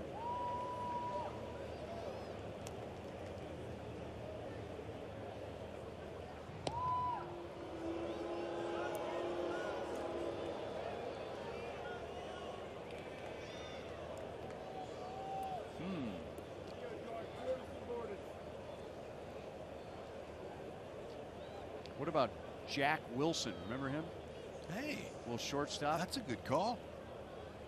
He can run. I don't know if he let the lead. Now, since we're on the road and we're asking about the home team, and maybe a lot of fans don't realize this, but when we go on the road, we bring some of our crew, but we also hire out a lot of crew. So there are probably members of the Pittsburgh crew working cameras and audio and video who are just screaming at us right now because we're probably missing somebody obvious. Stay in. And it's another out in the air for Skoglund. It's also another scoreless inning. And at the end of 6, no score.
Enjoyed watching tonight. Very similar starts. Eric Skoglund, Jameson Tyonne facing their opponent for the first time tonight. Big difference tonight has been strikeouts. Tyonne is tied a career high with 10. Only one walk between the two. Only 5 hits between the two, and last night was a completely different game. At the end of 6 innings last night, there were 8 runs on 16 hits. And you can see in the screen there, Ned Yost patting Eric Skoglund on the back, and Cal Eldred was on the phone. So is Eric Skoglund, coming back from an elbow injury, is building up his pitch count. Looks like he might be done for the night after 6 excellent innings. Tyonne has set down 13 of the last 14 Royals. He has struck out 10, which is tied a career high, and at one point he struck out 6 of 7. And he has struck out Bonifacio twice. 1 ball, 2 strikes. Got to be thrilled with Skoglund. Man, that's a good job. Did what he was supposed to do. What, did he only have 1 runner in scoring position all night? Got the batter out. That was his job. He did it.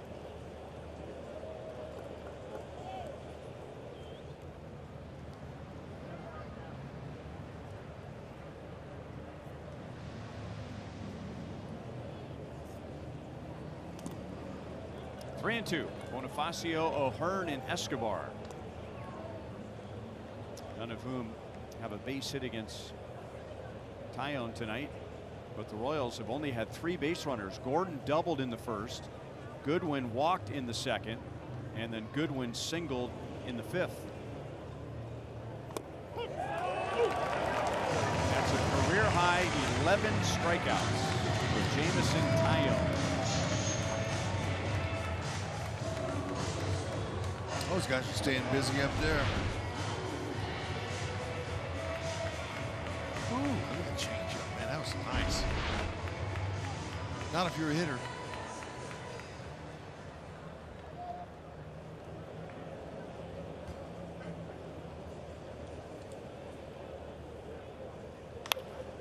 There's a base hit into left field for Ryan O'Hearn. We were just talking earlier tonight about his ability to hit the ball to all fields. He goes the other way, and the Royals have a man on with 1 out.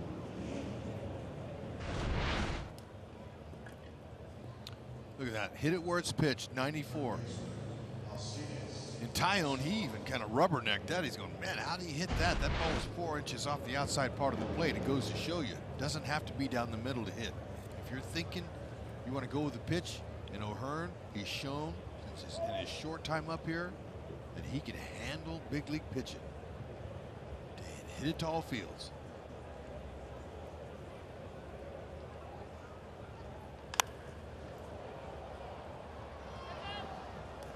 Fouled away by Escobar.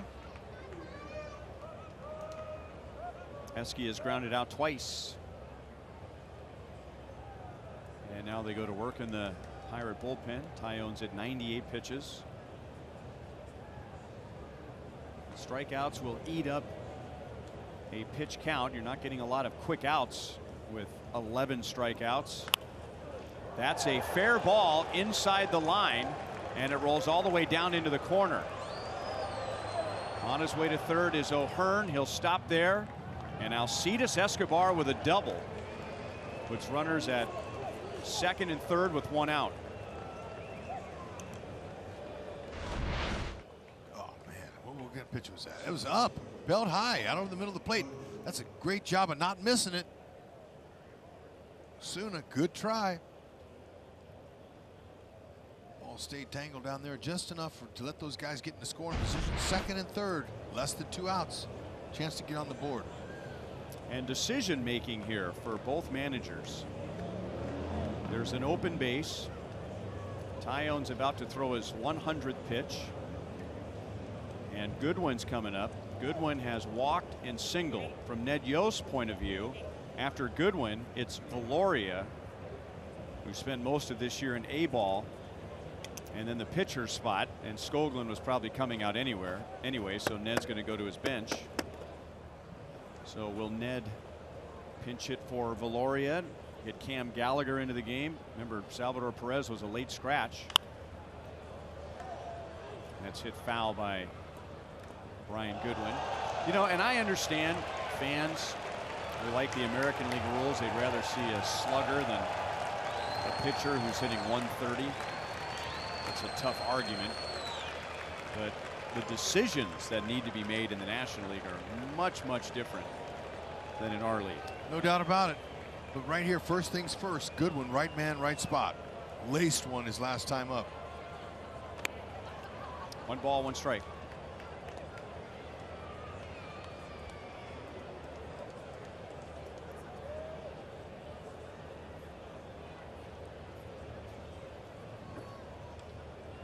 With 1 out, O'Hearn singled and then Escobar doubled.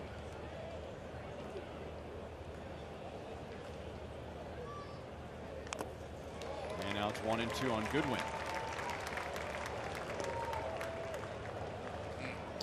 One and two strikes. You're the hitter right here. Infield's in. You're thinking, you know what? Just a short little handsy type hit. That's exactly the kind of hitter that Goodwin is right here. It's a good opportunity here. Anything close. There's the sacrifice fly lines. Goodwin will try to get something on the far side of those green lines. 2 balls, 2 strikes. It's a good pitch there by Tyonne. Trying to get him to be a little aggressive.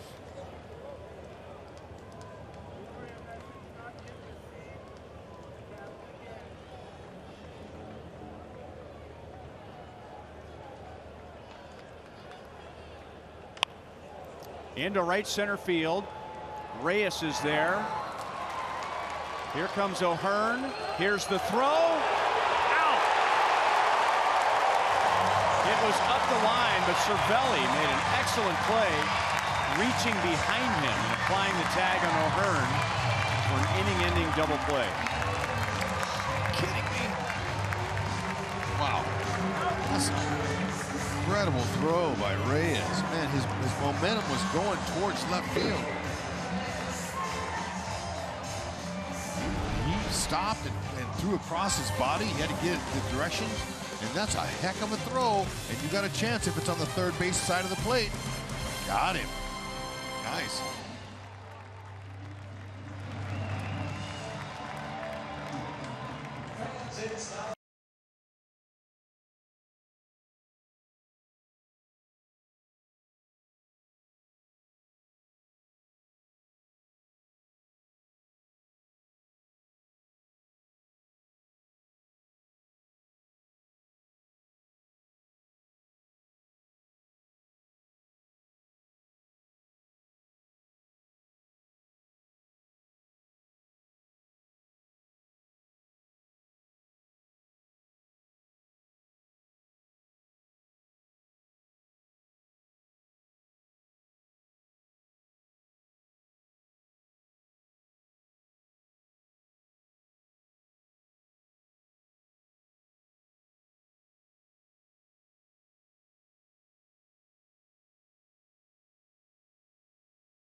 It's time for the Miller Hold True moment. There it was. Best scoring chance of the night by far. And young Pablo Reyes made the play of the day. Cervelli, nice tag. Look at him getting in good position there. O'Hearn just couldn't quite get there.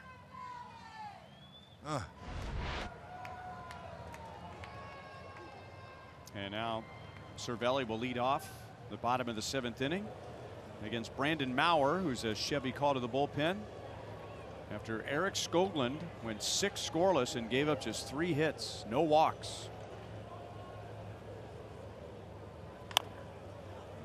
Back to Maurer. 1 out. Cervelli is 0 for 3.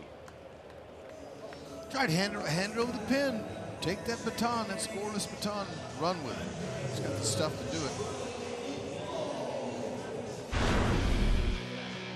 Look back at Eric Skoglund's Pizza Ranch for the win pitching line. And at no point tonight did the Pirates have more than one base runner in any inning. And at one point, Skoglund set down 14 out of 15 Pirates. Might be one of his best pitching performances we've seen all year. And only out because of his pitch count. He had only thrown 67 pitches in his previous start on Wednesday. Oh, that's a great one to build off of. He mixed them all. Did a great job of staying out of the middle of the plate. And now Luplow skies it to right field. And there are 2 down in the bottom of the 7th. Luplow is 0 for 3. So Skoglund, in his last two starts, has gone 11 innings and given up just 2 runs.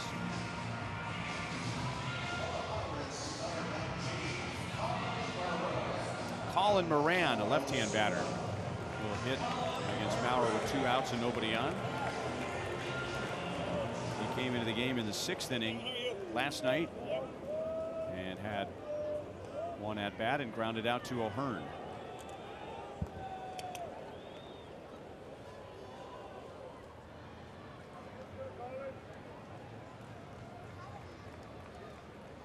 Rodriguez is getting ready for the top of the 8th inning with Valoria, the pitcher spot in Merrifield, coming up.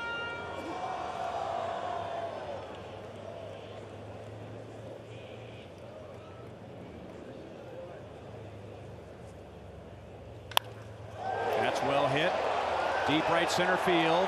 Back and gone. A pinch hit home run for Colin Moran.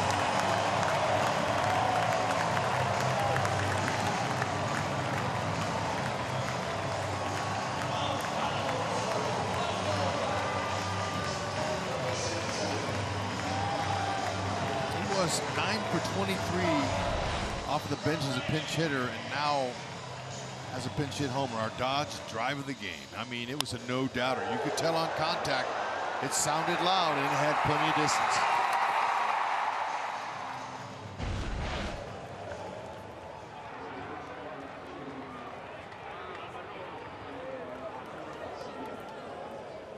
It's the 7th home run allowed by Maurer this year in 29 innings.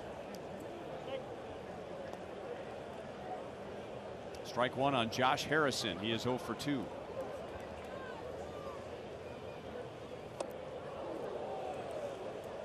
Well, figured it was probably going to take a home run tonight, at least with Skoglund and with Tyonne, because they weren't giving up any hits. Right. Fortunately, the home run came with nobody on base. Escobar runs to the grass and he throws out Harrison to end the 7th inning. But Colin Moran hits his first career pinch hit home run, and Pittsburgh has a 1-0 lead.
at third. He loves his beard, and he might love his melon.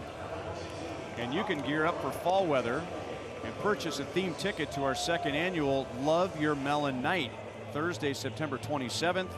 That's the Royals and the Indians. Take home a limited edition KC Love Your Melon beanie with a custom leather patch. Royals.com/theme tickets. And now a Chevy call to the bullpen. Richard Rodriguez will get the 8th inning with Valoria. And now Herrera is on deck, and then Merrifield coming up. Mid-90s fastball slider. Good ERA, 2.57. Nice opponent average. He's a strikeout pitcher.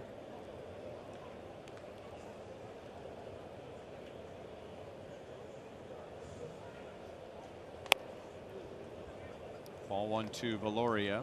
He struck out twice against Tyonne. But Tyonne struck out 11, a career high in his 7 scoreless innings. Neither starting pitcher deserved to lose tonight. Skoglund will end up with a no decision. Tyonne either a win or a no decision. 1 ball, 2 strikes.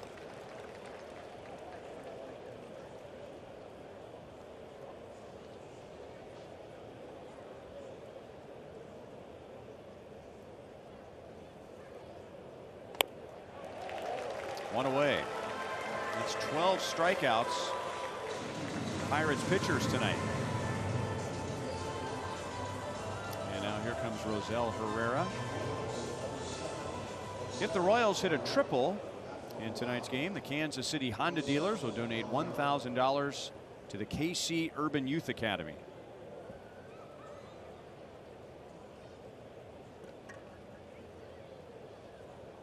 Be ready. Swing early. Get in the game. Gauge your swing with his pitch. There you go.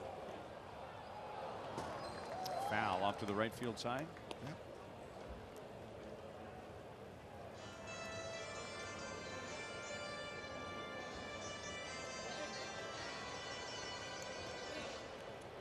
Herrera was a pinch hitter last night in the 8th inning in the pitcher's spot and grounded out to second base against Michael Feliz.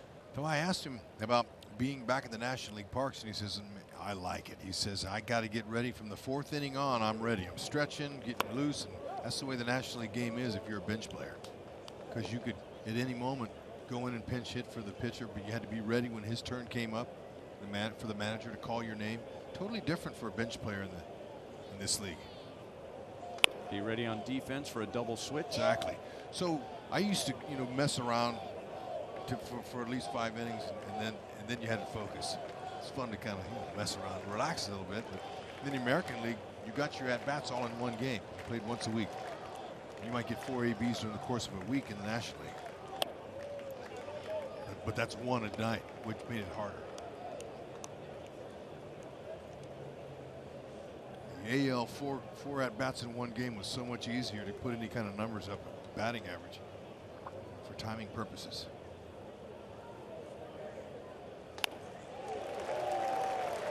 3-2.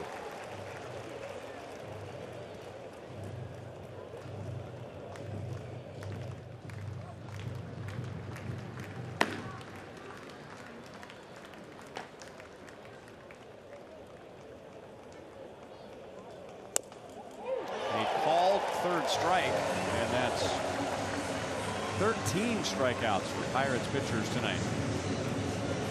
Fans, join Fox Sports Kansas City on September 30th, the last game of the year, for Special Day at the K. Every ticket purchase will benefit the special needs community in Kansas City. Get your tickets at royals.com/special day, and a portion of those tickets will be donated. We want to see you out there. Look forward to it.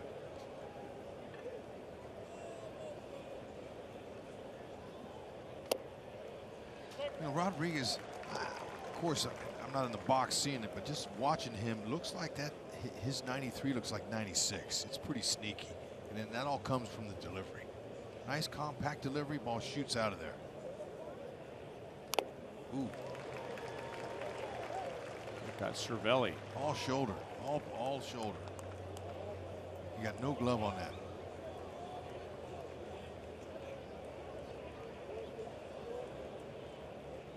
Home plate umpire Scott Berry goes over to get some new baseballs from the ball boy. All that designed just to kill time and let Cervelli take inventory.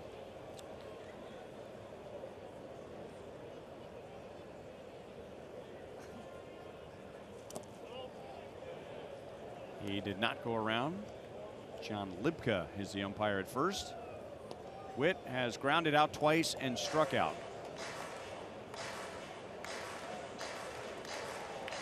Escobar and Goodwin are the only two Royals tonight who have not struck out.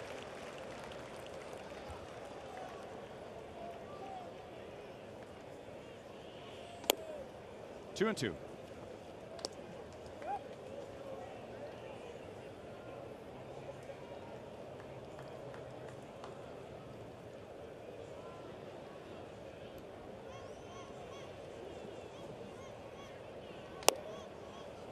A full count. Mondesi is on deck. My conversation with the Royals Pirates assistant pitching coach Justin Massage yesterday said that Richard Rodriguez has stepped up to be their surprise guy of the year.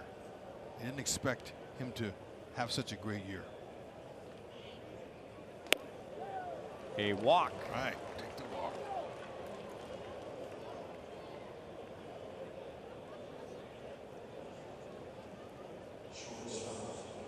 And here's Mondesi.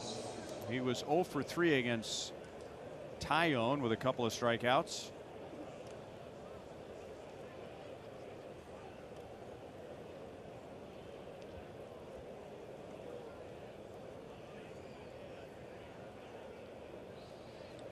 See if you can give him a pitch or two to go. That's what you want to do here this late in the game. You got to get in a scoring position if you can. You got a base stealer like Witt. Mondesi's hitting .386 this year, but in the 7th inning or later, he is hitting .350. And oftentimes in today's baseball, in the 7th inning or later, you're facing a really good pitcher. Setup man, closer.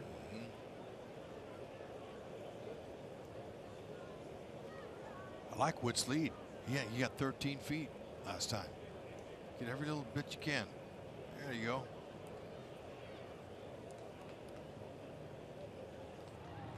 Looks like Rodriguez has a high leg kick too. Takes a little bit of time getting home, just enough for Witt to steal.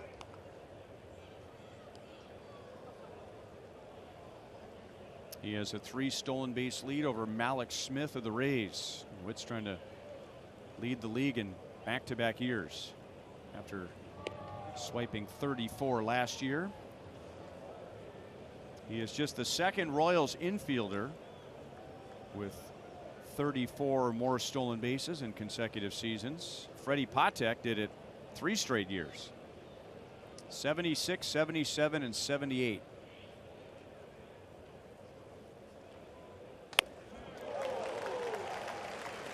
Oh and 2.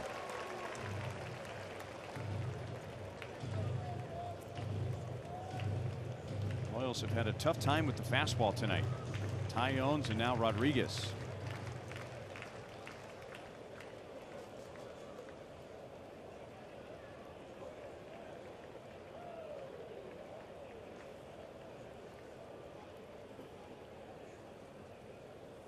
There goes Witt. And a swing and a miss. And a strikeout.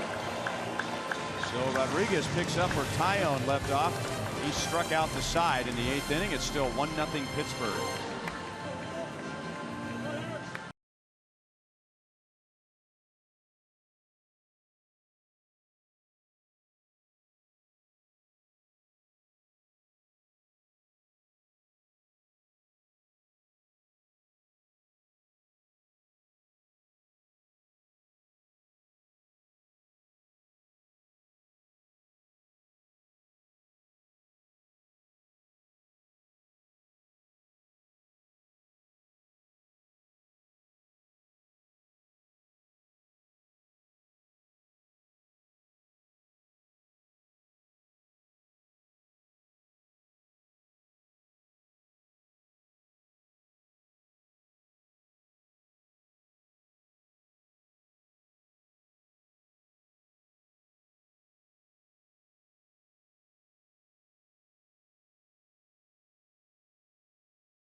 Kansas City is brought to you by Ford.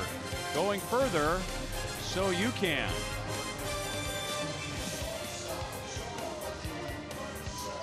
1-0 Pirates on a gorgeous night in Pittsburgh. If you like scenic ballparks, you need to come to PNC Park. So our Pepsi fans of the game. It's a Royal amongst the Pirate fans. Yep. The sign, and they just rolled it up, says it's his birthday. So how about a Royals rally? They're down to their last 3 outs. Jason Hamill will pitch the bottom of the 8th. It'll be Mercer, the pitcher spot, and Reyes.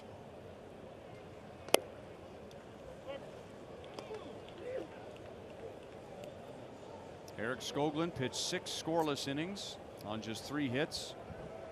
Pirates got their run in the 7th inning on a pinch hit home run from Colin Moran against Brandon Maurer. And Mercer helped out Hamill. 0-2.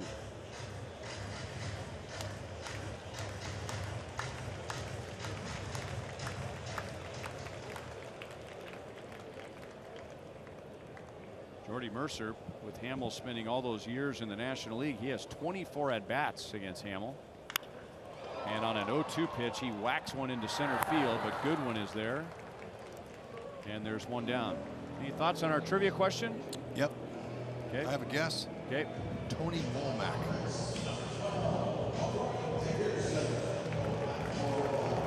There you go. Ding, ding, ding, ding, ding. I think he was in the late 90s. Mid to late 90s. How many did he steal?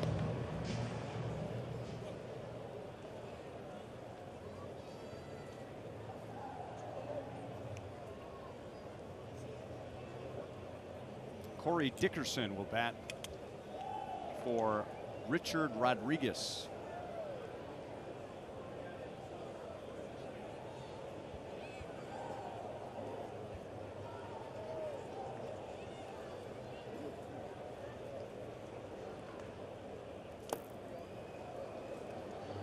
Dickerson made a really good play defensively last night, and he's among the best in defensive runs saved. He had a couple of at-bats last night where he did not hustle, and it looked like he got into it with his manager Clint Hurdle.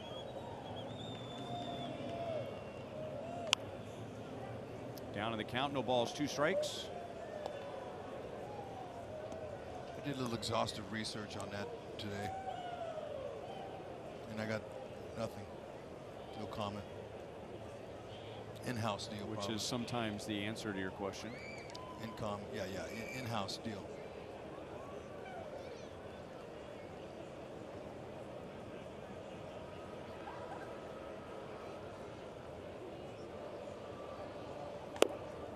One ball, 2 strikes.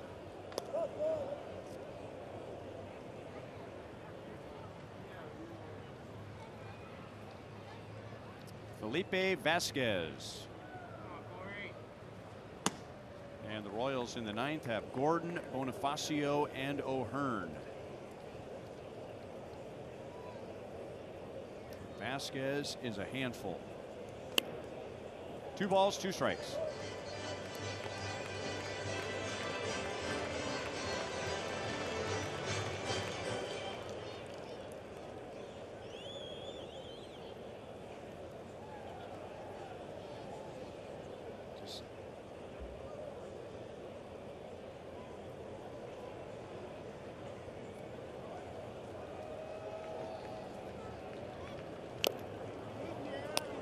Popped out of Valoria's glove. Still 2-2.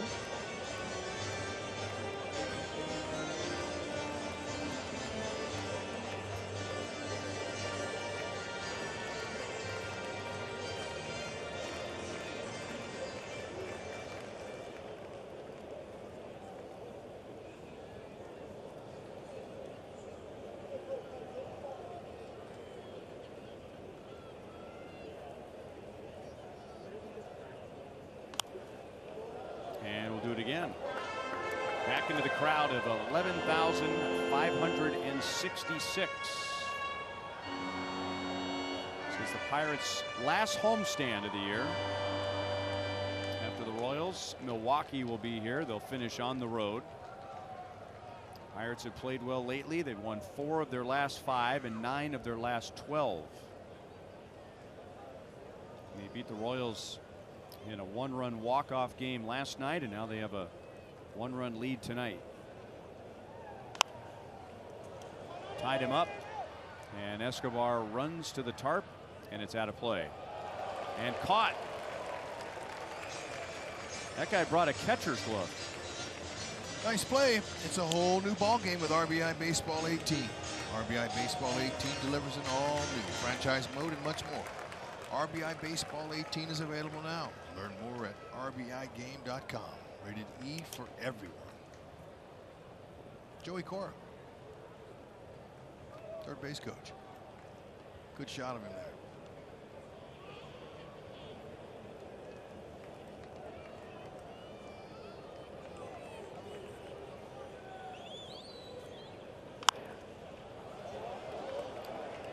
That guy who caught the foul ball, he had a Francisco Cervelli jersey on. So if you're going to wear the catcher's jersey, then you got to bring a catcher's glove.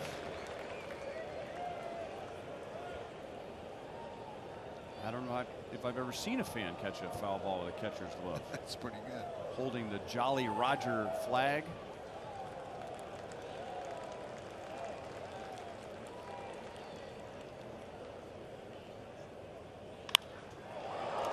Well hit left field. Alex has a long run, and he's there. One of my favorite home run calls is one used by Greg Brown, longtime television and radio announcer here in Pittsburgh. A great guy. And he has several calls that are tied in to the Pirates. He'll say, raise the Jolly Roger. There he is on the right when the Pirates win. But I love his home run call. If it's a for sure home run, clear the deck. Cannonball coming.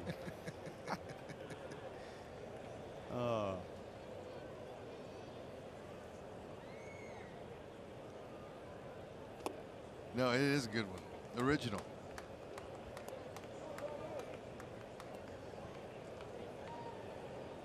Pablo Reyes has 1 hit tonight and 1 big outfield assist. 1 ball, 1 strike. The Royals had runners at second and third and 1 out in the 7th inning. Brian Goodwin hit a fly ball into right center field, and Reyes ran over from right. He made the catch. He did not make a great throw. It was up the third base line, but it got near home plate in time for Cervelli to go get it and tag out Ryan O'Hearn. Just a little bit deeper, a little more barrel, and they had a run scored.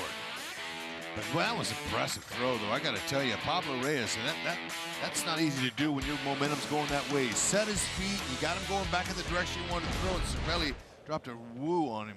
It was a woo moment. Good play. That's the second hit for Reyes. So Reyes basically has got to share the star duties of this game, making a play like that. His second hit.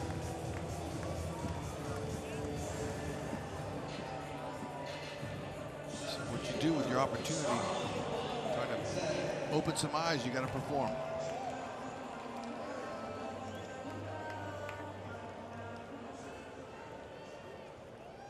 Now Starling Marte.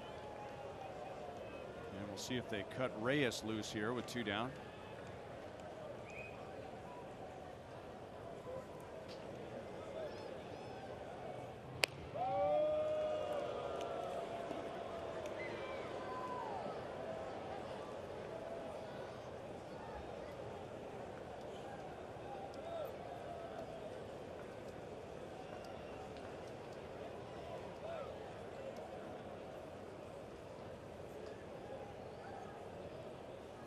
Here he goes. Valoria got a good pitch to throw on, and his throw was a little bit high. So Witt had to go get it and bring down the tag.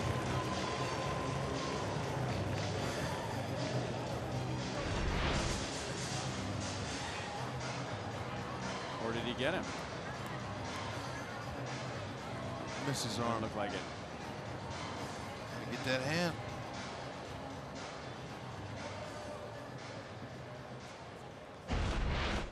Did he stay on the bag? Ned Yost wants a challenge. Okay. That might be the only chance they get him.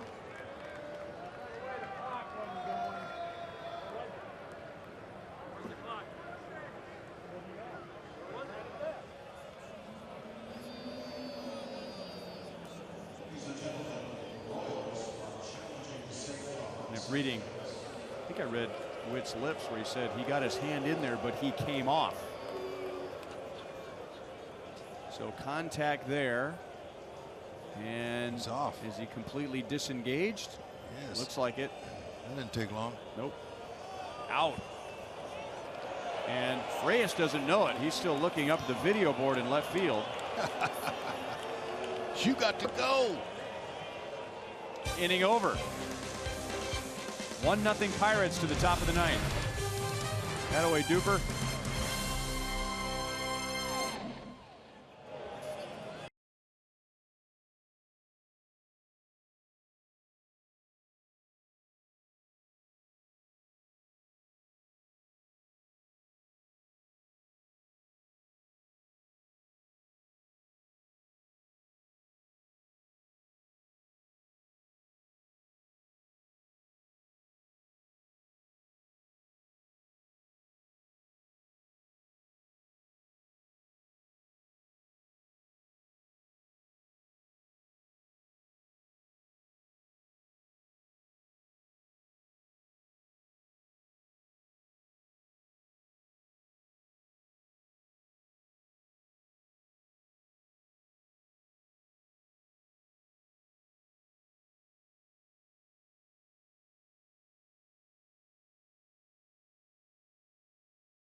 Park getting ready for Boulevard Royals Live. Joel Goldberg, Royals Hall of Famer Jeff Montgomery. Completely different game than last night, a pitcher's duel, and Monty will tell us what Eric Skoglund did so well, why Jameson Tyonne was so dominant out there, and how about the Royals offense? 5 straight games of scoring 6 or more runs. They'll be happy tonight if they can get a couple here in the ninth. We've got it all coming up on Boulevard Royals Live. All right, Joel, here's Felipe Vasquez, who has saved 34. He was an all-star this year, and that includes the last 24 save opportunities, which is the longest current streak in the major leagues. Formerly Felipe Rivero, and he changed his name legally during the offseason, and in doing so, he added 13 saves from last year. If that worked, I know a lot of guys would be changing their name. He's good. He's got some excellent stuff. 98 to 101. He's a hard thrower. Ooh, with a nasty little slider like that. Change up to righties. That ball looked like it slowed up. It looked like it just changed directions in a heartbeat. There's 98. No balls, 2 strikes. Alex has one of the 4 hits tonight. He had a first inning double against Tyonne, who only gave up 4 hits in 7 innings.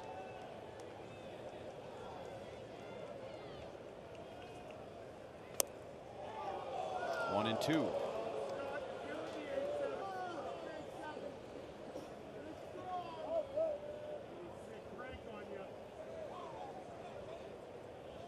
Tough chance for anybody.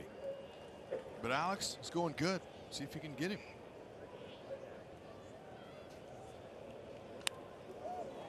That was 100. And that was a good, easy, short swing, too, by Alex. Just how you hit it. Guy throws that hard. Real short. Let him supply the power. Just put the bat head there.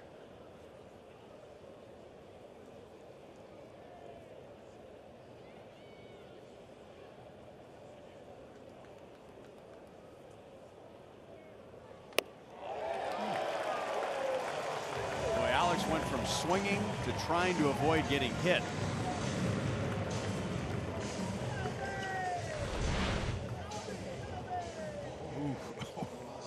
Well, when you've never faced a guy before, look, and he's got stuff like that, he can make you look like that with no problem. I'm glad he didn't get hit. He didn't need another bruise like he got yesterday.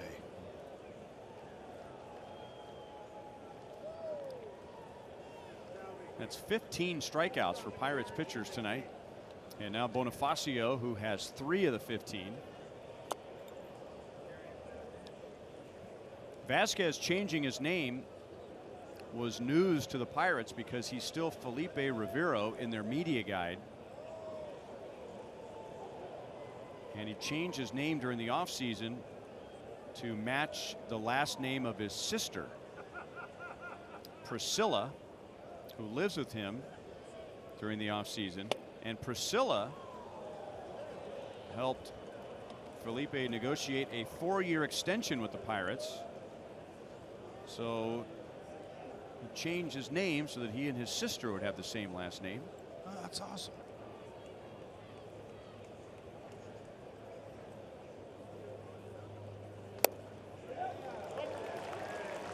I think I could represent him.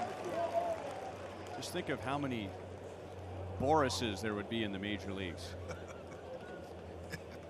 Look, that's not hard to sell that stuff. He's got, wow. He's out of the Rays organization, which might remind us of another beast. Another left-hander. Jose Alvarado, left-hand pitcher.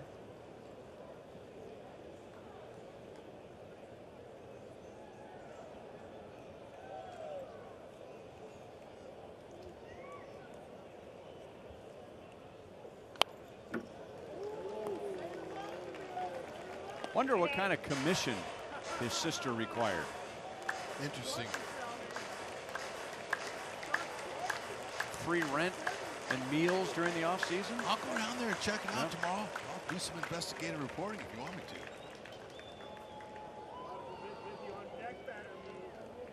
to. Hopefully, Royals don't have to see this guy again. He did not go around. Right. Bonifacio's on with 1 out. There's some life. Tonight's copyrighted telecast is presented by authority of the Kansas City Royals. They may not be reproduced or retransmitted in any form. And the accounts and descriptions of this game may not be disseminated without the express written consent of the Kansas City Royals Baseball Club. Salvador Perez comes off the bench. And he'll bat for Ryan O'Hearn. How about shock the house here at PNC Park? How about a base hit into left field? That'll work.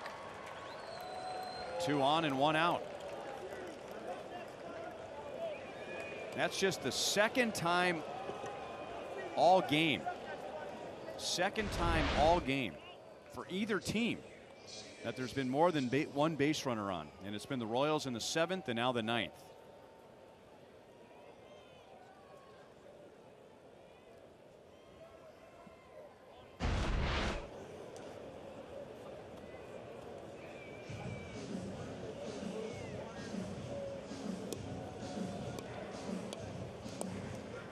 So Cervelli goes to the mound. He walks right by Vasquez.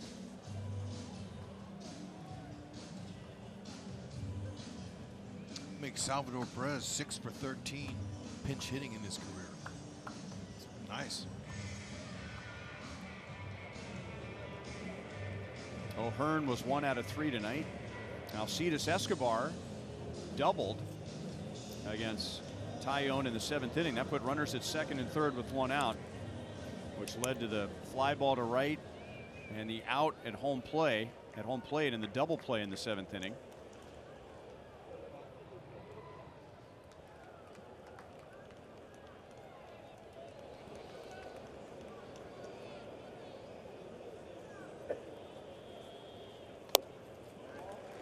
Changeup, 88 miles an hour. Yep, that'll get him off first pitch fastball. That's just kind of shorten up the swing, put it in play, and tie it up. We know Pablo Reyes in right field has a good arm and accurate.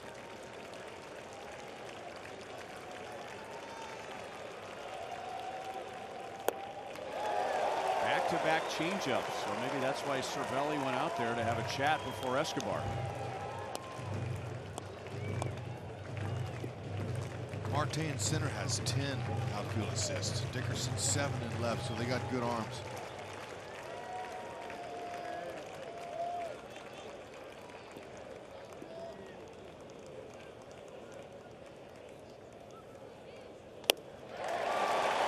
Three changeups. And I'll bet that's the last thing in the world that Alcides Escobar was thinking about when he went to the plate. I knew that they had Dozier in there. I thought he might pinch hit Dozier in that spot for Escobar. But he's making an appearance here, which is good. Give him a little threat.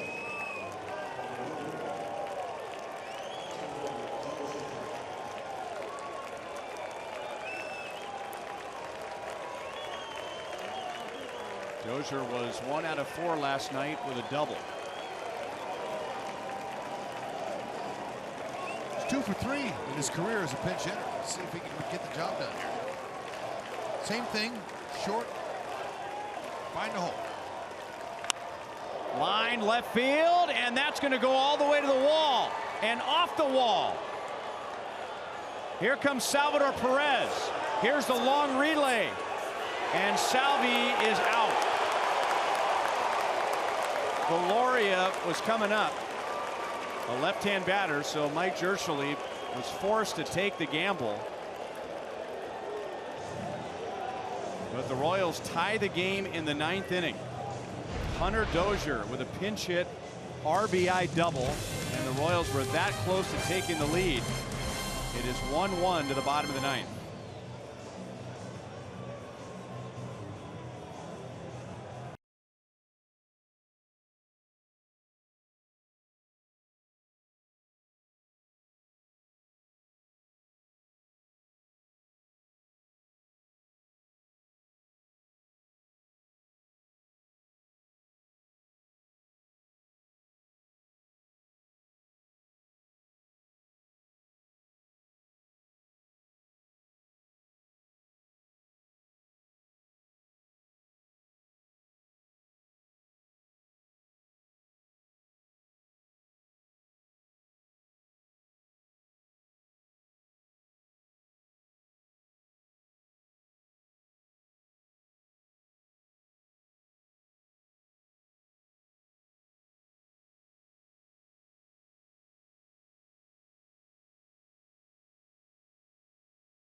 So, question might come up.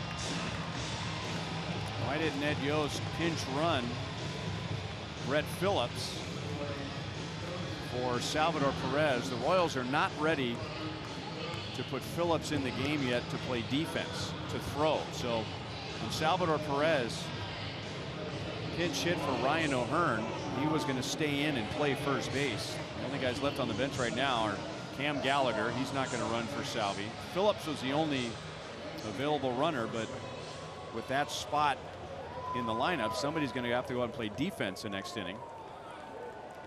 So Merrifield goes from second base to center field. Escobar moves to second, and Dozier stays in the game at third. Oh, what a clutch hit that was. And I understand Jershly sending Salvi there with Valoria, left-handed hitter coming up, but you had really no chance to score unless it was a bad throw. That's what Jershly was counting on.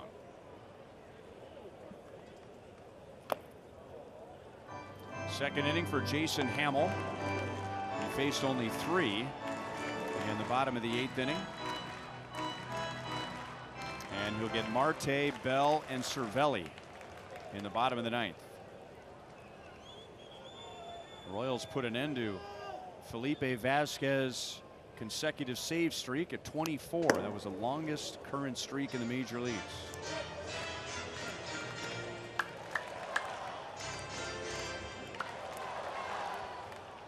Bonifacio, who had struck out 3 times, walked. And Salvador Perez singled.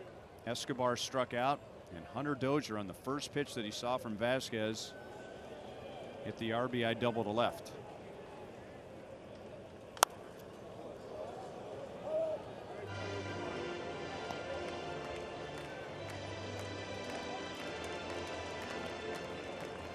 Eric Skoglund went the first 6 for the Royals. He did not allow a run. Pirates got a home run from Colin Moran as a pinch hitter against Mauer in the 7th, and then the Royals tied it in the 9th.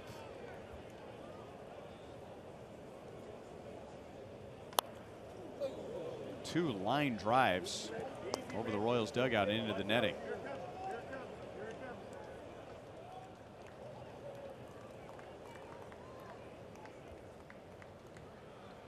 Otherwise, those would have been dangerous line drives into the crowd.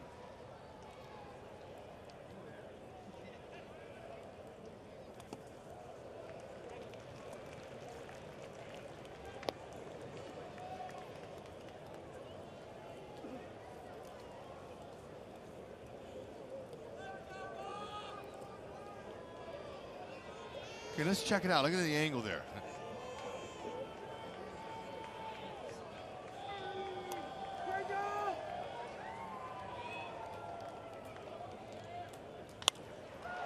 That is back into center field. And Marte, with his 32 stolen bases, is on to begin the bottom of the 9th.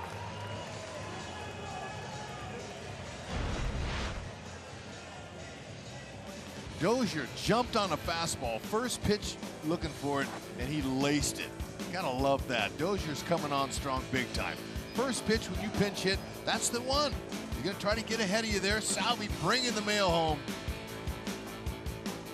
And Cervelli got to it before Salvi could get to the plate.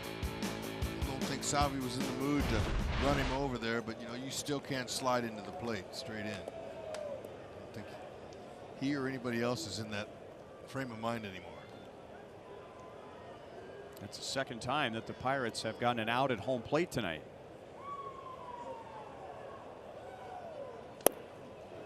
Good slider from Hamill, and it's 0-1 on Josh Bell.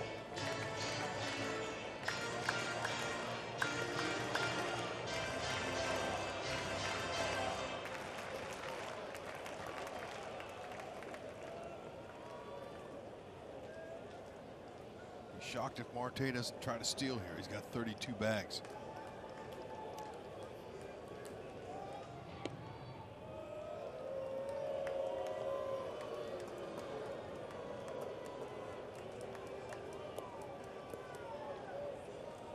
This is the first time all night that the Pirates have had their leadoff man on.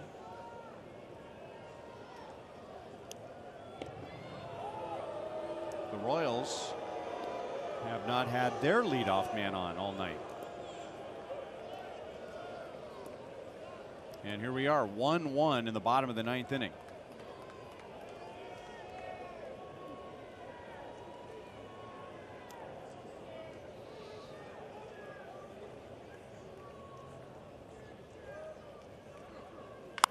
Marte lines it over Escobar and into right field.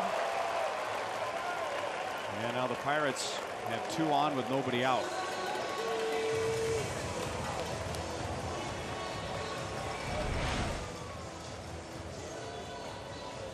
Bell, no problem. Got a ball he could handle. He's a very talented switch hitter, and he's able to place it just perfectly. Right over Escobar's head.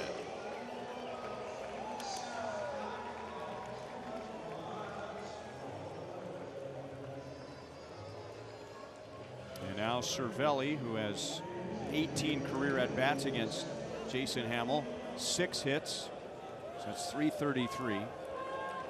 So you wonder if he'll be bunting here with nobody out. If he does, it'll be his second sacrifice bunt.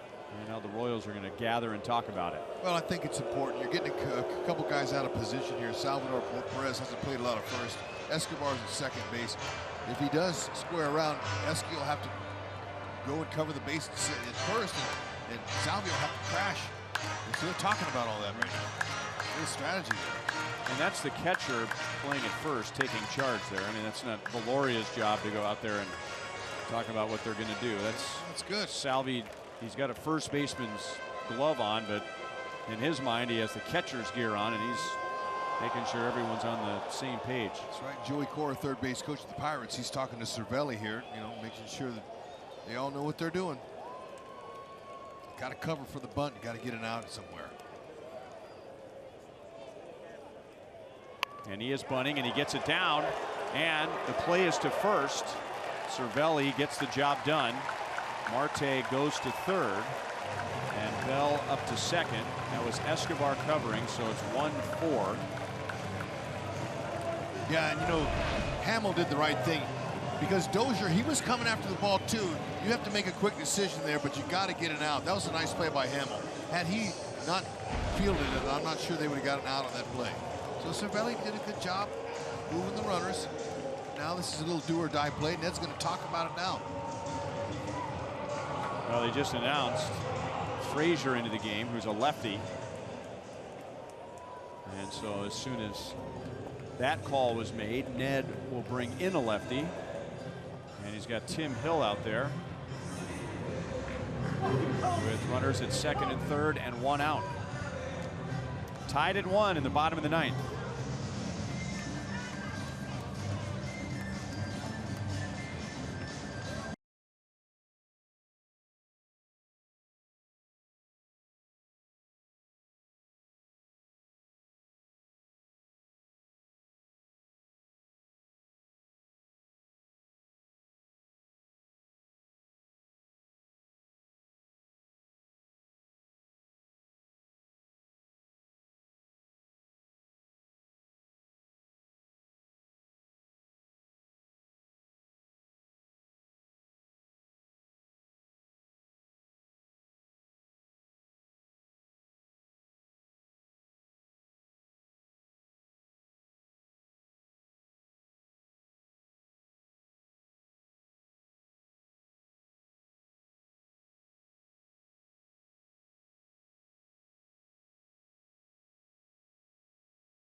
Double in the 4th inning last night, right after he fouled the ball off of his knee, and then he eventually came out of the game.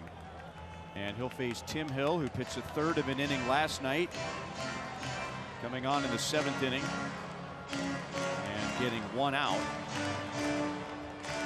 And the Royals bring the infield in and the outfield in with runners at second and third and 1 out.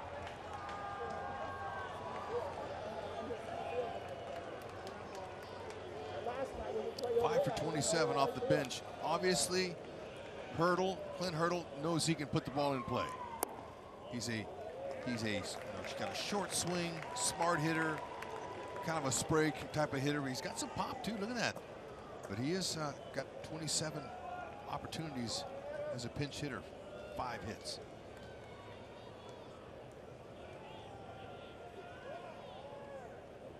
.264 hitter against lefties. Hill comes to the plate, and the Royals get the out. So Marte was coming down the line on the contact play, and the out was recorded so quickly that Josh Bell did not advance to third. Got to see it by the pitcher sometimes, but you know, on contact, it's a tough read from. And he looked a little indecisive there, really. I mean, less than 2 outs. Well, if you can concede that easily. Good job, though, by Hill, who's fielded comebackers really well this year. Elias Diaz will pinch hit for Colin Moran.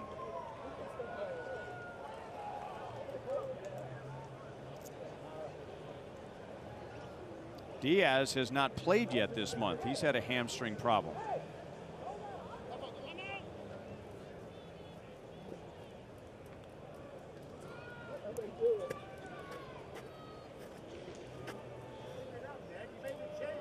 And now here comes Ned Yost.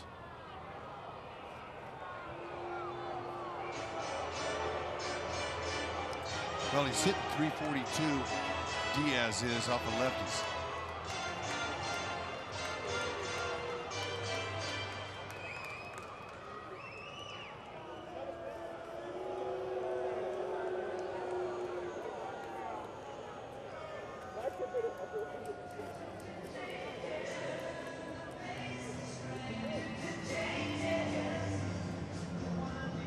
Well, now Brett Phillips will come into the game. Merrifield will go back to second base, and Escobar comes out. And it'll be Jake Newberry coming on to face Diaz.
After all, it makes a double switch, and still didn't look great with his warm-up tosses out in center. Whit Merrifield goes from center back to second base, so the pitcher's spot is the 6th spot with Phillips batting 9th, and that spot will come up second in the 10th if we get there. Jake Newberry to Diaz, and he misses down and away, ball 1.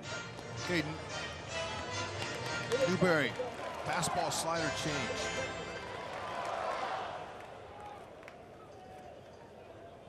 Two outs. Just have him hit it at somebody. Get out of the inning. Big rip. 1 ball, 1 strike.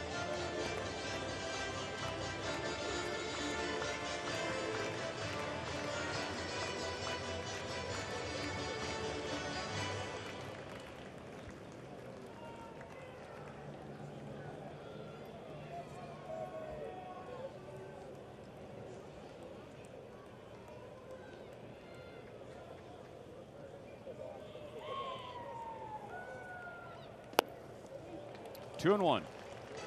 Newberry also pitched last night and went 2/3 in the 7th inning, getting a couple of lineouts.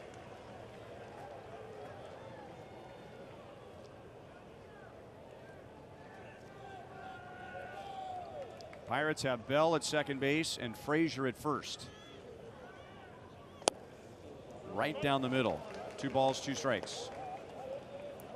Pirates had runners at second and third and 1 out, and then Tim Hill came out of the bullpen and got a comebacker from Frazier, who's running at first right now. And the Royals cut down Marte, coming down from third. Bell remained at second base.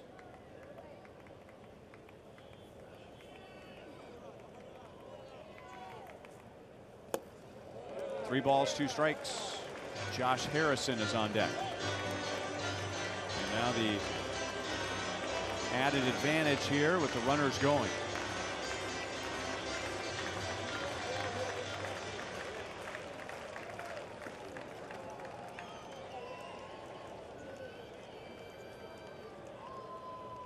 It's going to come with a heater. Keep it down and in, maybe. Still a ground ball. A walk. Low to mid-90s, he let it loose. That's about as hard as he can throw. 95, that's good velocity.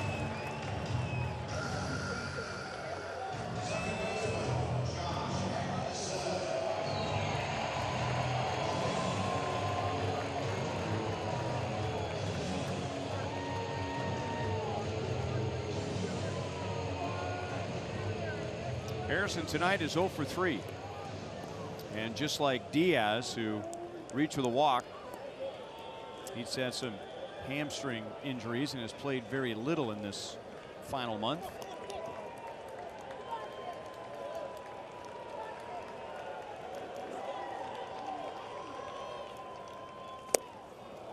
Looked like he was sitting on a first pitch slider. He timed it right, but that's a good location. If that's up, he's going to hit it hard somewhere. Good spot.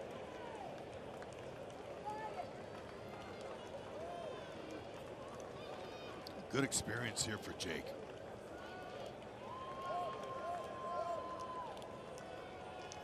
I remember his major league appearance, his first appearance was a close game. It wasn't like normally some managers would like to break in a young rookie, a pitcher, in a situation there's no pressure.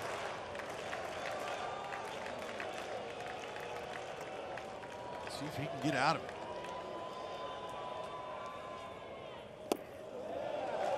Two and one. But that's what you do. Big situation. Slider ball. Get him. Boy, he's anxious. He wants to swing.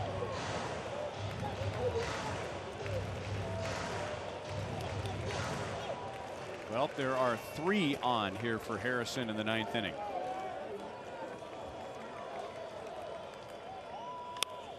And a fly ball to right field. So behind in the count, Newberry makes a pitch. Harrison flies out and the Pirates leave the bases loaded, and we head to the 10th in a 1-1 tie. Boy, Jake.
AT&T, the official sponsor of Extra Innings.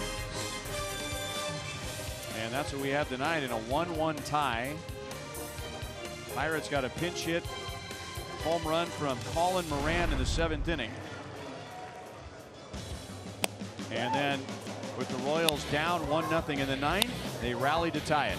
I'll say they did. Couple of pinch hits in the inning. This was nice. You're ready for the fastball early off of one of the National League's best closers. How about it? Go ahead. Salvi trying to get that piano off his back. Just couldn't do it. That's okay. Good throw, executed. It's twice the Pirates have nailed Royals runners at home in this game today with some good execution.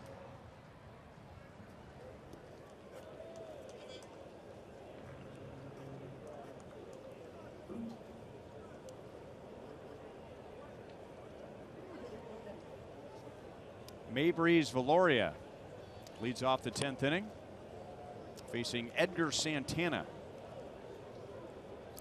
All right, Edgar's, he's 93 to 95 with a hard sinking running fastball, slider changeup. Good ERA, 2.76. If you're Valoria, pick out a heater and hit your first career Major League home run.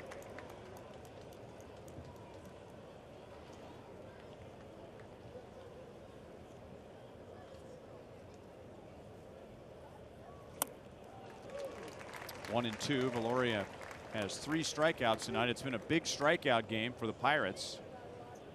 They have struck out 16 Royals in 9 innings. Pretty good slider there. That last one.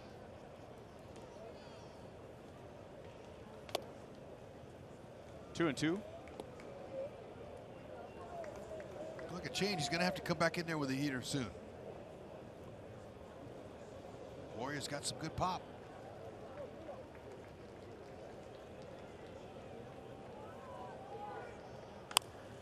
Grounded, just foul over the bag.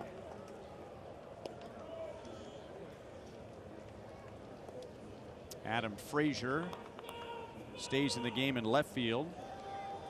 Kevin Cramer takes over at third.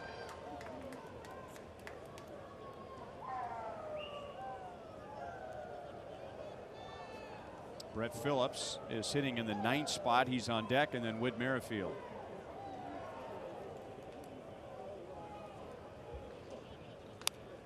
Good swing.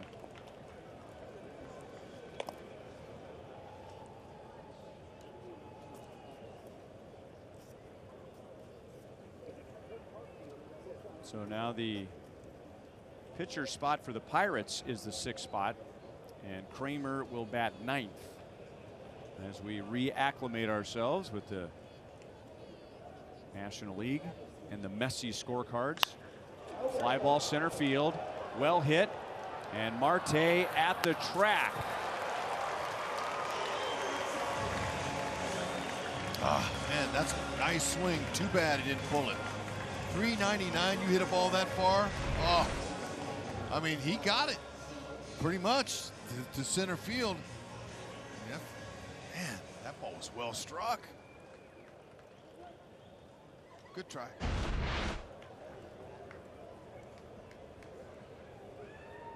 And now Brett Phillips.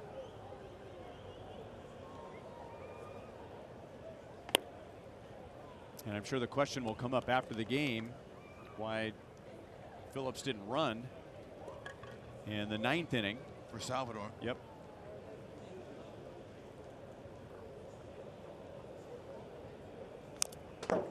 One ball, one strike.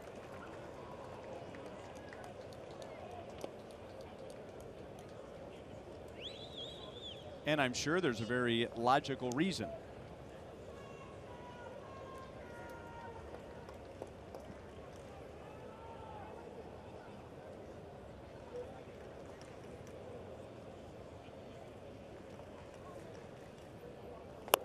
As in, Royals needed Salvador Perez to play first base, and I don't think Ned wanted to go to Phillips quite yet in the outfield, and he looked like he was still hurting when he was warming up after taking the field in the bottom of the 9th.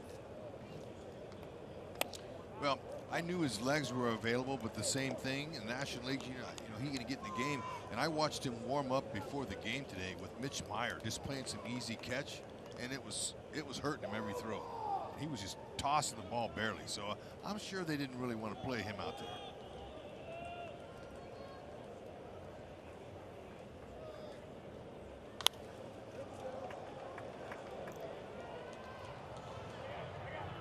Cramer. That was a routine play for Mercer, but he gave way to Cramer, who turned it into a difficult play, but an out. Way to run the ball out. If he dropped that, oh, man, Phillips would have been on second base. That's what you do. Run it out. You never know. You can't assume anything. Oh, that would have been nice.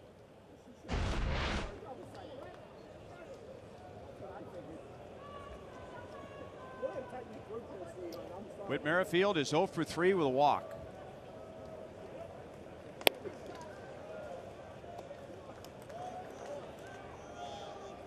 He has 2 ground balls and a strikeout tonight.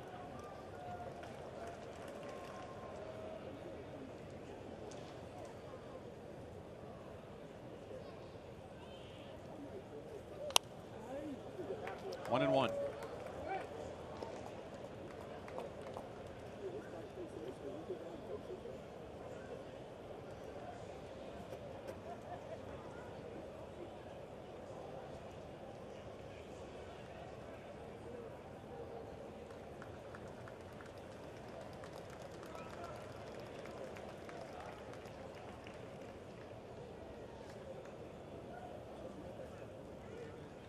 Out over the plate, and Whit makes him pay for that mistake.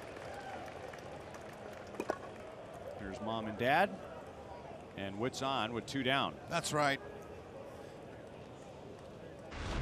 Can't miss out over there. He's going to tag you. That's a beautiful swing again. 2 hands on that bat. Good control.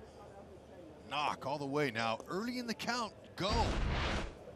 That way, you know, the last time he waited late in the count till Monty had 2 strikes on him, and Monty struck out swinging, and he would have had the base stolen.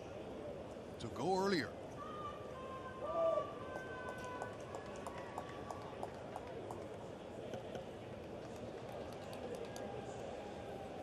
You know, he's got to check him out and see how Santana is, how his move is, and all that. Maybe his time home. Maybe he wants to get 1 throw over. Let's see. Had a 13-foot lead last time he was out there.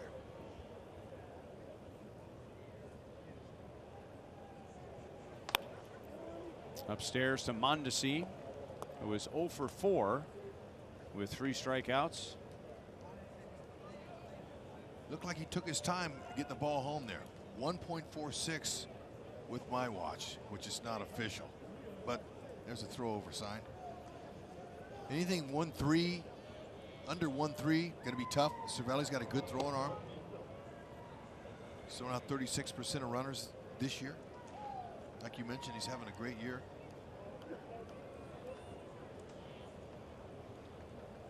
He's looking for a possible pitch out from the dugout. Wants the fastball. That's the pitch that gets there the quickest. Ideally, go on a breaking ball.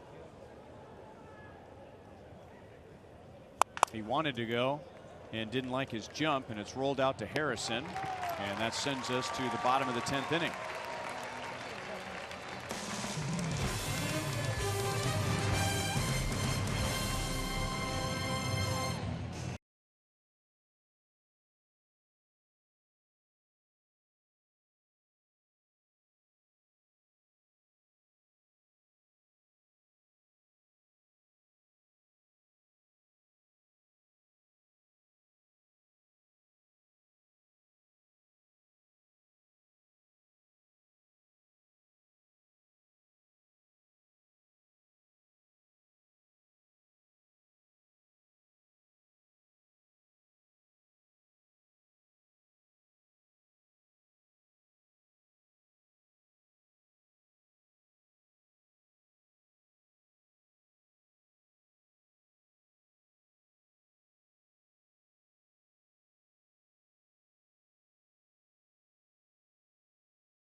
practices tomorrow with Heath Philmeyer for the Royals, and we'll see Chris Archer in a Pirates uniform for the first time.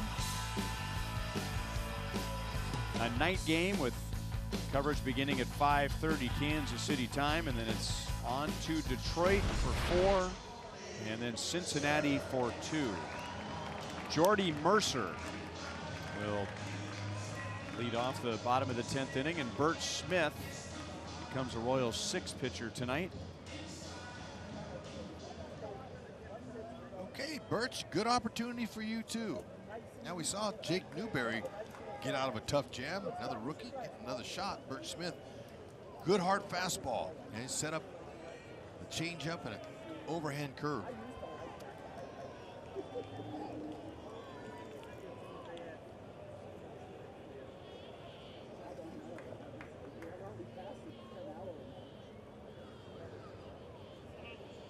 Now Mercer steps out as Smith and Valori are not on the same page. 2 runs, 14 hits between the two teams in 9.5 innings. 94 in for a strike to Mercer. He's 0 for 3, but that includes a hard hit ground ball to short and a line out to center field. Kevin Cramer is on deck, and then Pablo Reyes. 1-1. 2 runs tonight. 2 pinch hit RBIs. Colin Moran with a pinch hit home run in the 7th, and Hunter Dozier with a pinch hit RBI double in the 9th. And there's Dozier at 3rd over to Salvador Perez. 1 out in the 10th inning.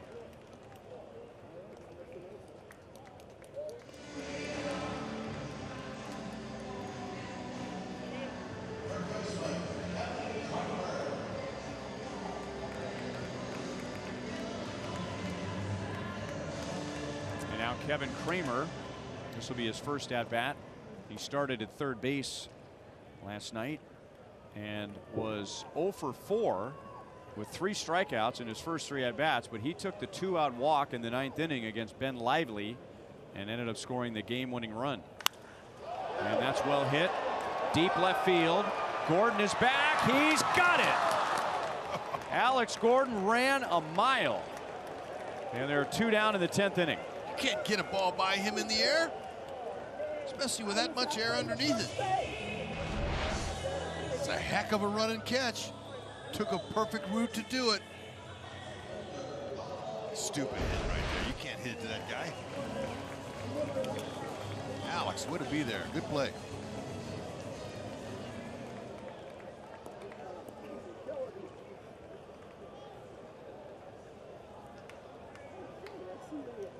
Now Pablo Reyes, he has 2 hits tonight, but that's not his biggest impact. That was throwing out Ryan O'Hearn at the plate after catching a fly ball from Brian Goodwin in the 7th inning. Pirates have recorded 2 outs at home plate. That one, and then Salvador Perez was gunned down at home plate to end the 9th inning right after the Royals tied the game.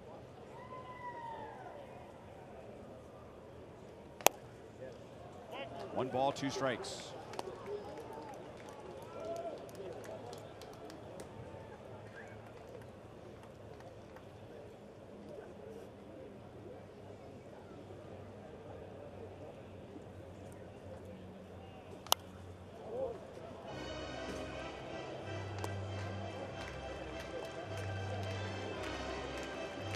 Burt Smith is coming off a loss. That was Wednesday night. He gave up a home run to Tim Anderson in the 12th inning. The Royals were going for a sweep in that series.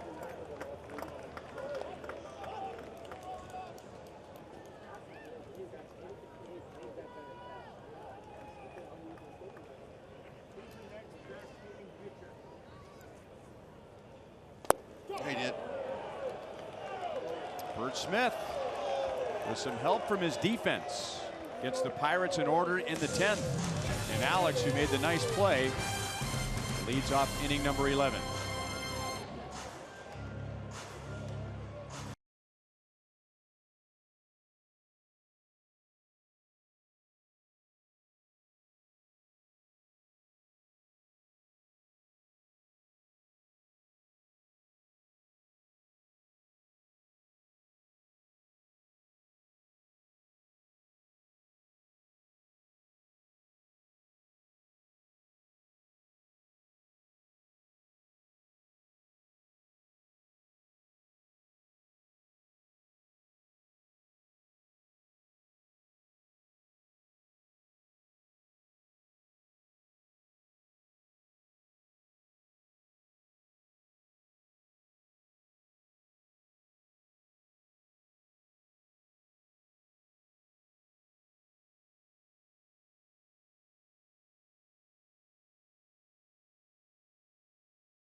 Royals baseball on Fox Sports Kansas City is brought to you by AT&T, the official sponsor of Extra Innings.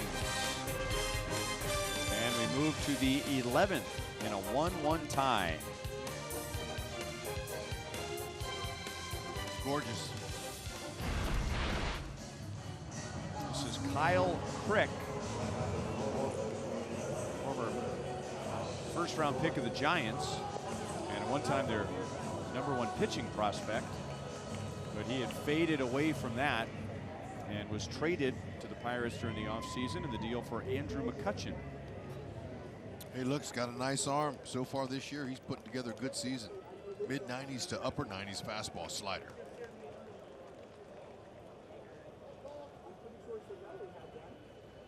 Go ahead and carry the team, Alex. That's right. Take you a deep breath, look for one, and just put that good, easy swing you've been showing on it. Make it 12 and 50. Round off those numbers.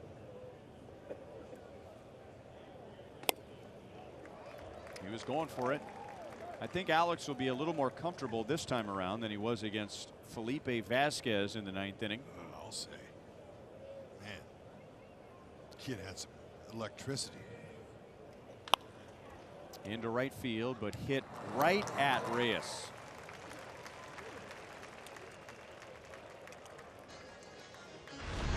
Take a look at this Alex Gordon catch again. All right, look now. Look at his line. I mean, you couldn't get a ruler and a pencil and draw a straighter line than that route. And those guys are all going, that's Alex Gordon. Sit back down.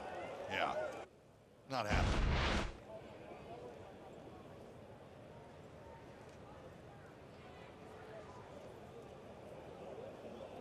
Jorge Bonifacio scored the tying run in the 9th inning.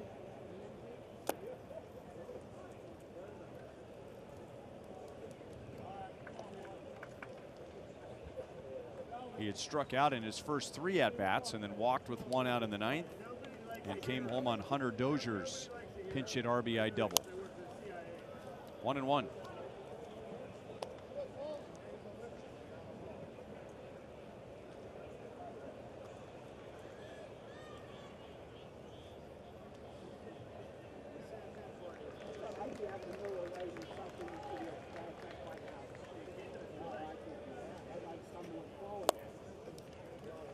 Two balls, 1 strike.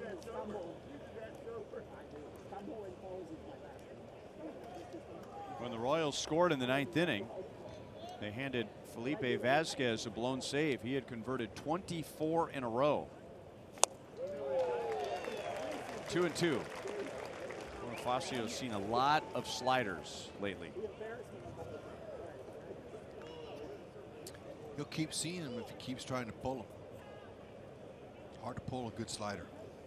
You got to almost just wait a tick longer and just try to take it to right. 3-2. Take another walk.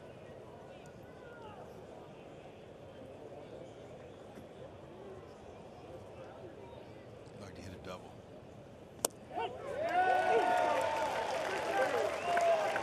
Two down in the 11th.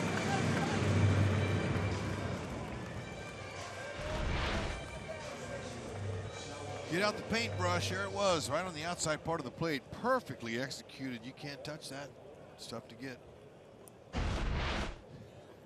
You see a little guy behind home plate? I saw him. He's into it. That away. One of those, man. You know, it's hard to sneak down in those seats, isn't it? Maybe this late. They stuck down.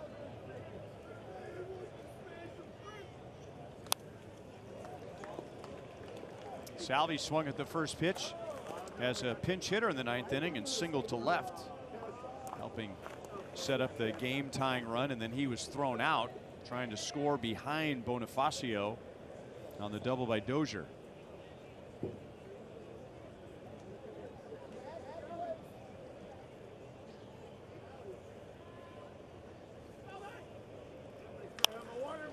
Line to center field, and a slide and a catch by the Gold Glover Marte. That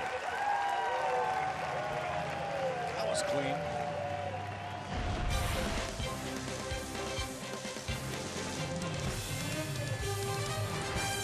To the bottom of the 11th.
sliding play to end the top of the 11th. He has won 2 Gold Gloves, and he will lead off, followed by Josh Bell and Francisco Cervelli. Burt Smith pitched the 10th inning. He faced 3 and retired 3. Also got a nice play from Alex Gordon running deep into left field on a line drive by Cramer.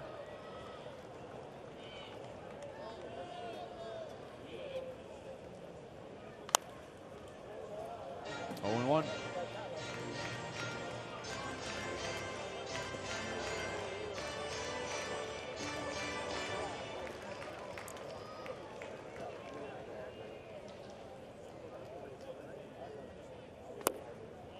Marte probably would have won another Gold Glove last year, but he lost half the season to a suspension.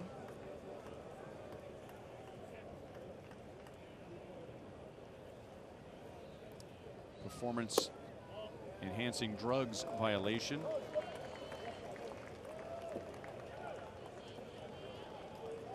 And he's lost some time this year on the disabled list with an oblique injury. And still, he is 1 home run away from becoming the 3rd Pirate with 20 home runs and 30 stolen bases in a season. Barry Bonds accomplished that 4 times, and Andy Van Slyke did it twice. 3 and 2.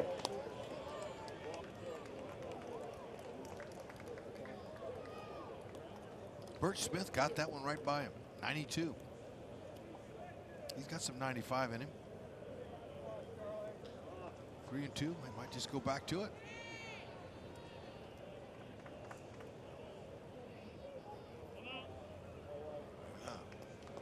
Valoria, yeah, you know, this young catcher. He's going to put down signs. The pitcher, he's the one who's going to execute the pitch. So he's the one really that's going to choose the pitch he wants to throw. Stayed with the heat. And it lands in no man's land. Salvi was torn there, and there really was no solution. If he goes after the ball, Marte runs by him. So he was hoping that maybe Burt Smith could run over and underhand it to him, but no chance for that. Too bad. Burt's didn't know where it was. Gave him an easy single there. That's just the 2nd time tonight that the Pirates have had their leadoff man on, and the 2nd time that either team has had their leadoff man on. In the 9th inning, the Pirates had 2 on and nobody out, and eventually 2nd and 3rd and 1 out, but Tim Hill and Jake Newberry got the Royals out of that. And it was Marte who reached in that 9th inning, and then Josh Bell followed with a single. Yep, Josh Bell will not be bunting. Up and away, ball 1.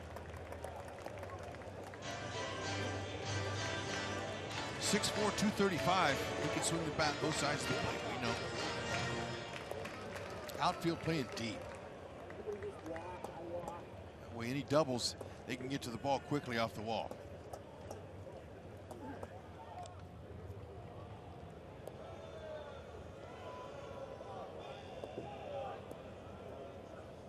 Royals have used Skoglund, Mauer, Hamill, Hill, Newberry, and Smith. The 1 run was charged to Mauer. That's low. 2 balls and no strikes.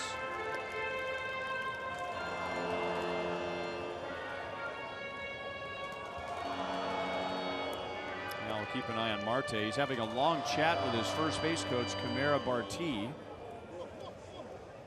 who was fast in his day.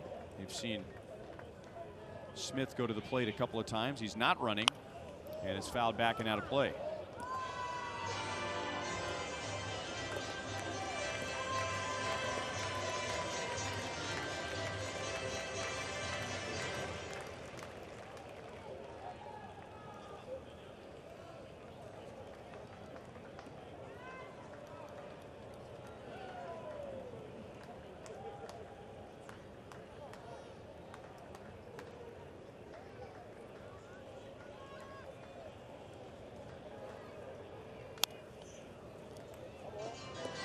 stayed back on a changeup.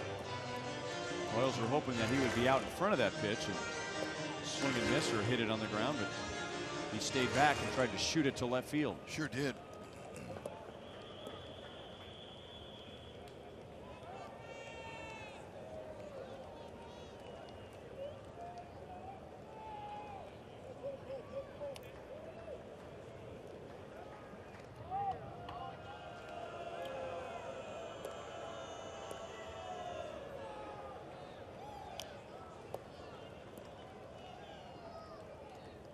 Marte was caught stealing in the first inning, but really it was a pickoff caught stealing when Skoglund went to first. And Marte went on first movement.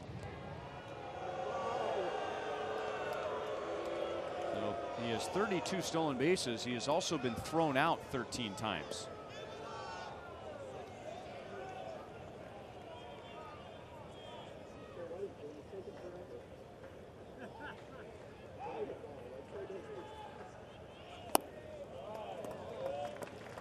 Three balls, two strikes. And 13 caught stealing leads the National League.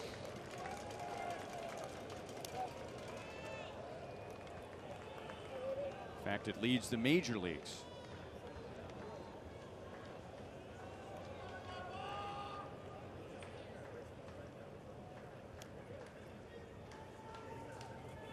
Now he's running. And Bell takes ball 4, and the Pirates, for the second time in the last 3 innings, have 2 on and nobody out. They're going to ask Cervelli to do it again. Pretty good bunt last time. And the Royals will talk it over again, as they did in the 9th inning, and that was with Escobar at second base and Perez at first. Now you have Merrifield at second, who has gone from second to center, back to second base again. You notice Valoria not saying a word, just listening. Veterans holding the meeting.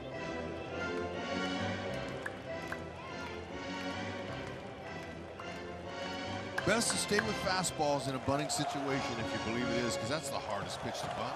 Get down. You can pop those up easy.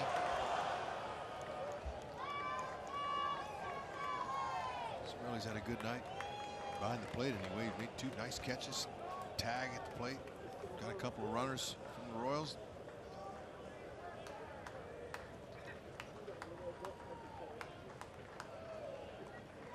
Well, he's already shortening up to bunt.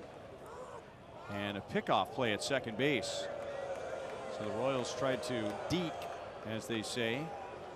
Marte at second as they started to go into the rotation on the infield, trying to get Marte to think that nobody was going to be there, and Mondesi tried to sneak in. It's a good try.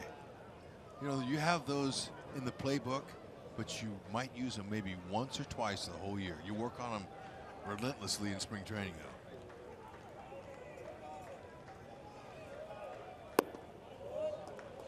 Down and away, ball 1. Every team's got a trick play or 2.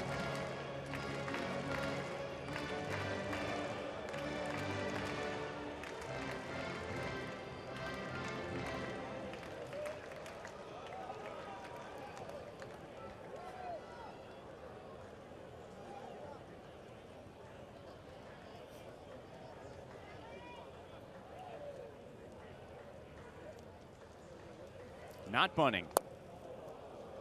And taking a strike, 1-1. That's pretty common, or at least more common. I don't know if it was like that during your day, but when you get guys out of position defending a bunt on the second pitch of the at-bat, a lot of times the manager will have the guys swing away because you got guys moving and out of position. Yeah, easy to find a hole, or easier.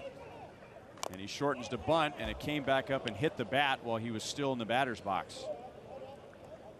So now it's 1-2.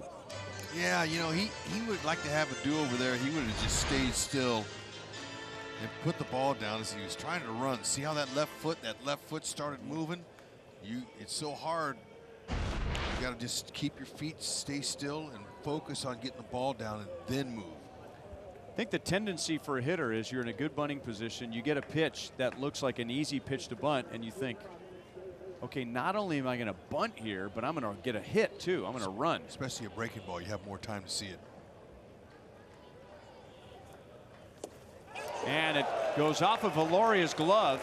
It hit the stone behind him and ricocheted right back to him, but he was crossed up. I think he got a pitch he wasn't expecting. And so Cervelli doesn't have to get the bunt down. There are runners at second and third with nobody out. Watch this ball come back to Valoria. Well, at least he was heads up enough to look like he wanted to throw it. Wow. He thought that was going to be a breaking ball in the dirt. No question. Pass ball.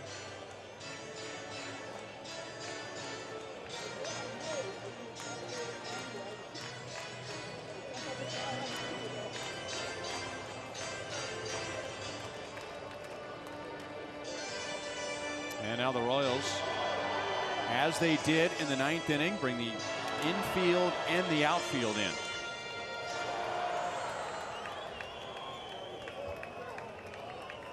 Brett Phillips out there in center field trying to get that arm as loose as he can and playing with a sore shoulder. I hope they don't hit it to him.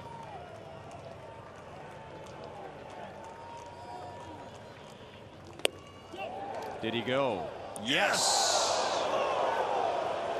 Cervelli can't believe it.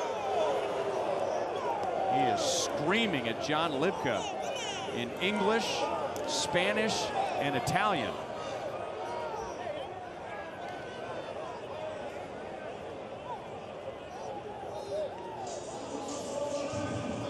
I don't know about you, but I wouldn't want the Cervellis mad at me. I wouldn't either, and he might have an argument, but that's a young umpire right there at first base, John Libka. Yeah, I can see. Look at, they were even clapping in the Pirates dugout that he was able to hold. Oh, wow. Well, at least he didn't get tossed. You know, home plate umpire said something to him, Scott Berry, and then just put his head down as Cervelli said, hey, I can argue if I want. Didn't say any magic words. So now you have an open base. You have a left-hand batter at the plate, a right-hand batter on deck. Cal Eldridge out there to talk about what they want to do. And Ned Yost is giving Whit Merrifield some instructions to pass along.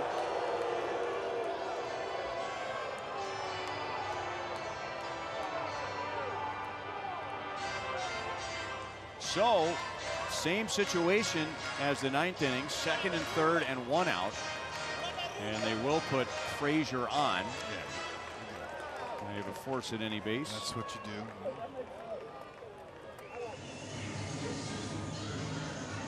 And now they're going to have a pinch hitter here, Ryan Lavarnway. The Royals have seen him with the Pirates. So that's the pitcher spot.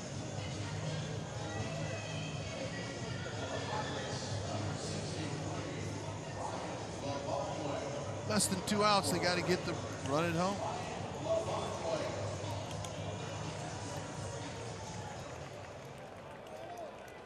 But you know, they look like they're playing in double play depth right here, double play position.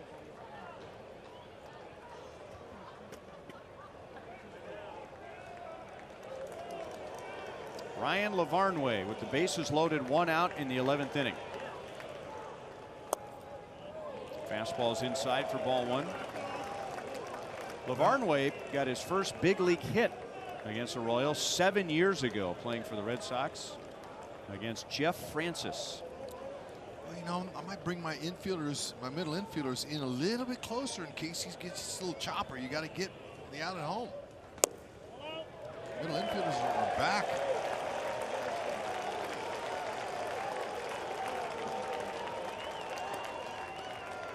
Right where Mondesi is right now really is where they should be playing, and then depending on how hard the ball's hit, that'll dictate if you can get two or not. Marte comes running down from third, trying to get Smith to balk. There's a strike, 2-1.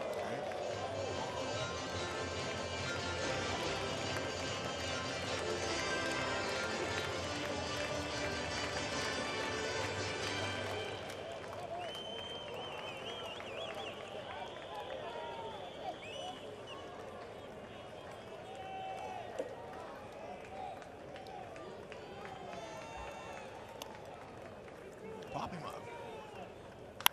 Line, base hit center field. So for the second night in a row, the Pirates walk off the Royals. And now the Royals' last 3 road games resulted in a walk-off.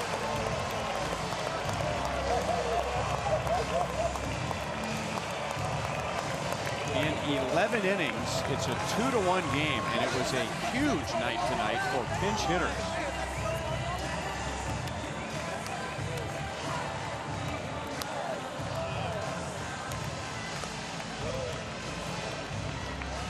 Starling Marte scores the game-winning run. And now the Pirates have taken the first 2 games of the series. And Josh Harrison. No celebration needed inside the clubhouse. He was all ready to present LaVarnway with the game ball. And here's how it ended. Looking fastball, obviously. Dead red, good short compact swing. That was a no-doubter. It's 2 for 2 off the bench as a pinch hitter now for Hurdle. The game winner.